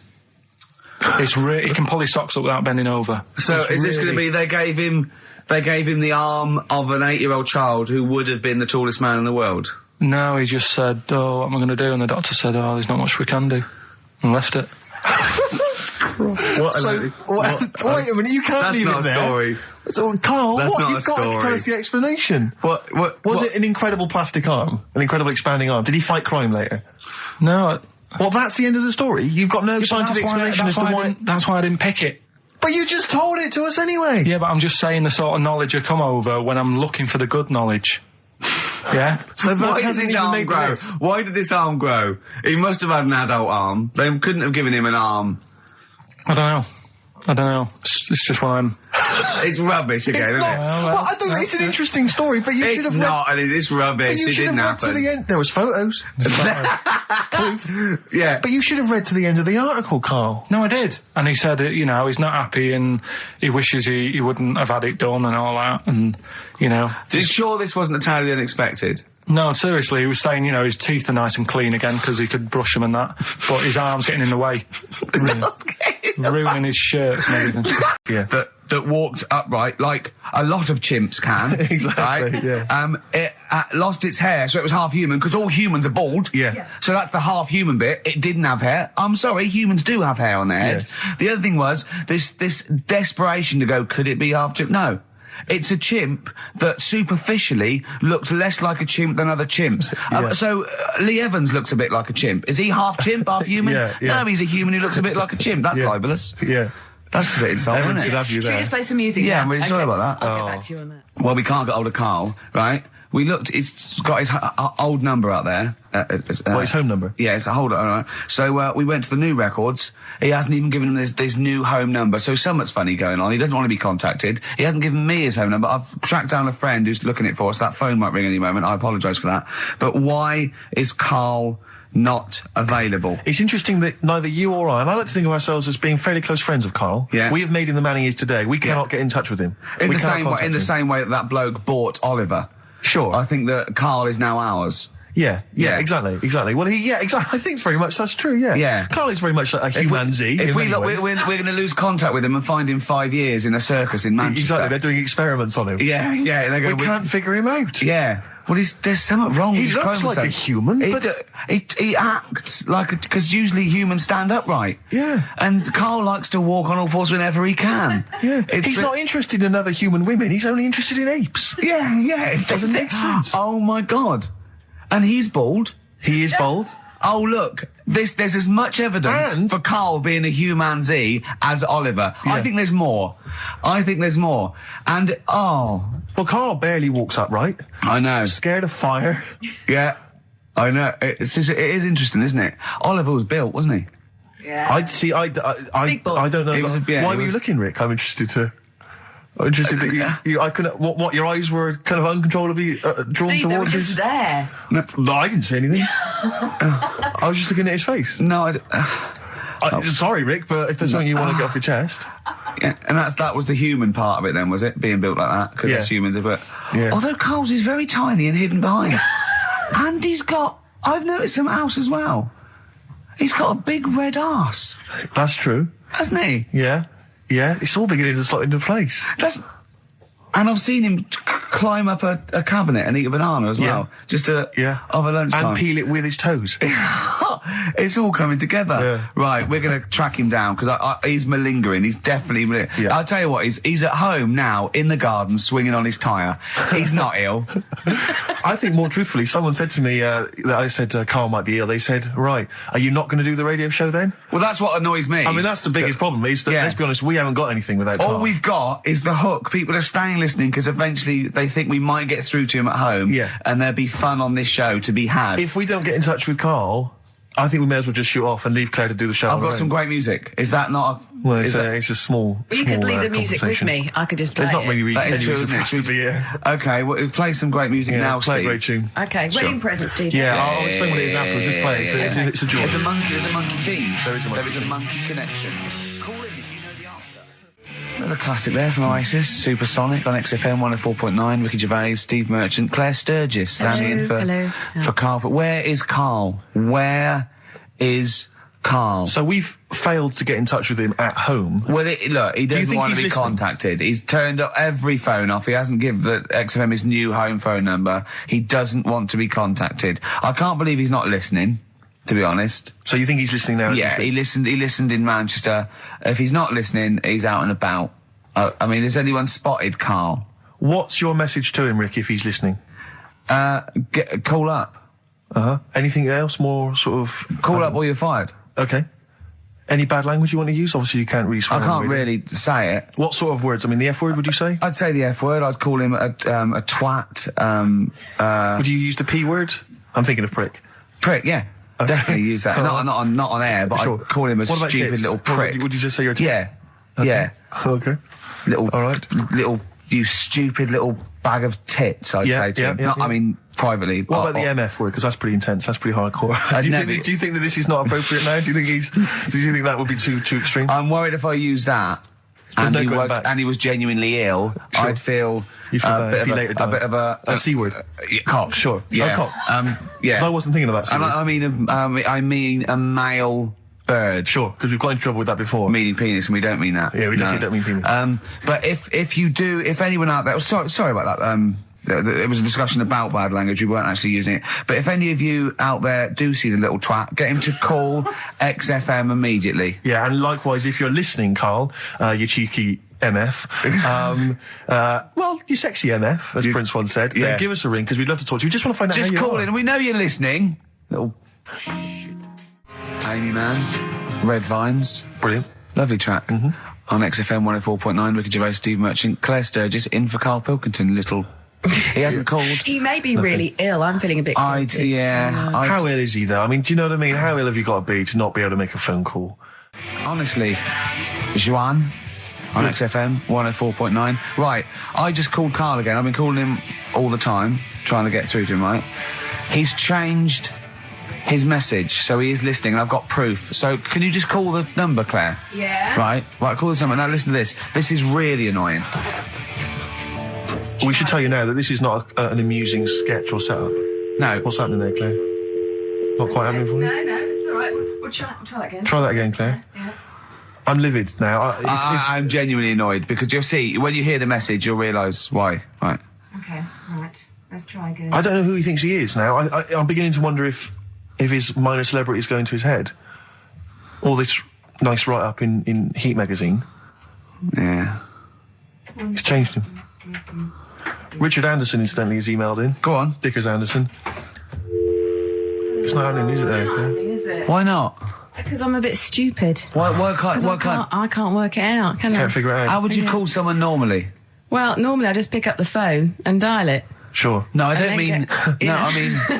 But it's like I have a problem getting it through the desk. I tell you what, can I play an ad break and practice? I'll pretend this didn't happen and then come back in a to weird you. way, it's like having Karl. It's like having Karl. Play the ads. I'll get back to you. Bit of Snoop. Never... And when did a bit of Snoop ever hurt anyone, Steve? Absolutely. Never, right. I don't think. Okay. Karl's away. He pulled the wool over Claire's eyes. There's a few people out there that believed he was ill. I knew he wasn't. In fact, at one point I thought, maybe he is ill. His message on his answer machine has changed in the last 5 minutes, and listen to it, and this is evidence that he's not ill, right? Okay, here we go then. Yeah. If you don't read out, Anderson, Richard Anderson, I should just say, has got in touch. Okay. Here we go. Hold on. Oh, Claire. No, I can do it. Just tell All me right. Anderson. This is ludicrous, yeah. Sorry I'm not in today, but not well on that. No more Rockbusters. I think that's what's affected me. It's got me down a bit. So he's joking. Yeah. The doctor said I'll be back swinging on my tyre in no time. So See you later. So he was listening. He's clearly listening. So he was listening, because we said about swinging on the We'll see a side. message. At any time. Right. Karl, call me. In fact, I'll tell you what, we play a little game. Karl would appreciate this. Call me, Karl, or I'm going to give out your number. What's the first 5 or 6 digits, Claire? Well, it's 07968. 07968. Okay. Phone now, Carl. Start calling now. Right, give the next number, Claire. You said Give the next number. one. Make One, note of this, because okay. if you want to call Carl yourself... 07968, and the first number to be given out is 1. He's not ill. How do you feel now, Claire? Because he's made a fool of you, because you believed him. I actually He's felt made a really monkey out of sorry you. for him last night. But now, passed out, I feel a little bit let down. Right, okay, so we give a number out every 5 minutes until Carl calls, because we know he's listening now. He's taking the piss. He's not ill, obviously, you can hear that. That was as long as a link, so he could have been here. He could definitely call. Are we leaving this message? Is this a message we're still leaving on his phone? Yeah. We're still leaving it. Good. Yeah. Good. Yeah. Why don't we leave the rest of the show on his phone? As a message? Leave it up. He's got to listen through it all so he can delete it. Yeah, exactly. And the other thing, of course, is that he's not going to get paid for this. No. So he's thrown away 80 quid. That's 80 pounds. Now, in Manchester, that's a week's wages. Easy. So he's obviously been spoilt. So for all his mank charm, he's down here, he's living the life of He riding. thinks 80 quid's nothing. He thinks 80 quid's nothing Up there, already. you could be buying you could buy yourself your own horse. Yeah. You could probably get yourself a deposit on a flat. I'd have thought so. Up I'd there, have thought so, easily. yeah. And so, or sun lamps, because it's always dark. Yeah. He could go mental up there. Now, Dog piece of string. So what's the first few digits we've given out? 07968. Yeah. That's and the then, code. And We've then got 1. Okay, we give out Another number of Carl's phone number digits. So take that down, because we love calling him. Should we have a little bit of feed or Let something? me just tell you what Dick has said. He said, Richard Anderson, he also said, P.S. the show's still rubbish without Carl. Still rubbish without Carl. Now, is that a compliment? It's still rubbish without Carl. Get off at the Tube at Tottenham Court Road if I want to look at the record shops before I come into XFM. And I always cut through Chinatown. Oh, yeah. And every time I come through Chinatown, the same thought always strikes me. I always feel like I want to just gather all the little locals, all the little Chinese fellas, just gather them round and just go, guys, in what way is this a town? It's not, is This is not, at best, what you've got here is a novelty street. Yeah, Gerrard Street is not a town, No, mate. it's not a town. You've had this just for like because you put a 100 little years. It's not pagoda. expanding. Yeah. You can't just call it Chinatown and claim it's a town. If I was them though and you did that, I go, what are you talking about? It is a town. It is a town. It's What- our in what town. way? It is a town. It's our town. We got all lots of stuff. Where's your church? Where's your mayor? We got a betting shop. Not enough. It is. See, all you've got here is restaurants. No. That does not a town make. No. Got a little supermarket with snacks. What does it sell? Snacks. Specifically, I would imagine crackers. Yeah. Do you want to buy a dragon? Do you want to buy an ornamental dragon? If I wanted to buy one, this is where I would. Do you want to buy a gold dragon? Is it made of gold? No, it's made of plastic, but it's sprayed gold. Do you want to buy that? It's not a town. It is a It's town. not a town. Yeah. And it annoys me because when I first came to London, I genuinely thought Chinatown was going to be this amazing, what they've got there is You'd hear a gong and every time we went in there, and right? there'd be rickshaws and people walking on those little sort of wooden shoes. You know those ones? They're brilliant. They are just clomping around in them, but nothing. It's nothing. It's just. Yeah, exactly. Yeah. It just reminds me of, have you ever been to any of those sort of museums? You tend to have them up north where they've got you sort of sit in a little cart and it sort of rides you through kind of, I don't know, it might be, Newcastle, the Victorian era. Yeah. Can I have half a pound of those sweets, please? Exactly. Of course you can. If there was some animatronic then, it would just be an exhibit. Yeah. Although their concession to being 100 years ago is that there's some scales in the shop and there's a horse outside. Yeah. That's it. That's it. Exactly. Yeah. The traditional sounds and smells of old England. And the voice of going, of course, there was no television. Exactly. Amazing. Yeah. Amazing. Brilliant. Yeah. Welcome to Chinatown. Ding, ding, ding, ding, ding, ding, ding. So it's not, it's a good point. Is that a piece of traditional music? Ding, ding, ding, ding, ding. Yeah. Is that some traditional Chinese music, or is that music that someone in this country wrote, thinking it sounded like Chinese music? I think it was the Vapors, wasn't it? Oh, is that what it is? That? Because it sounds so, that's the music, isn't it? But are you sure they didn't take that from some other source? It's that pentatonic scale, isn't it? What is it called? It's the black notes on the piano. Right, that's the one I can play along with EastEnders.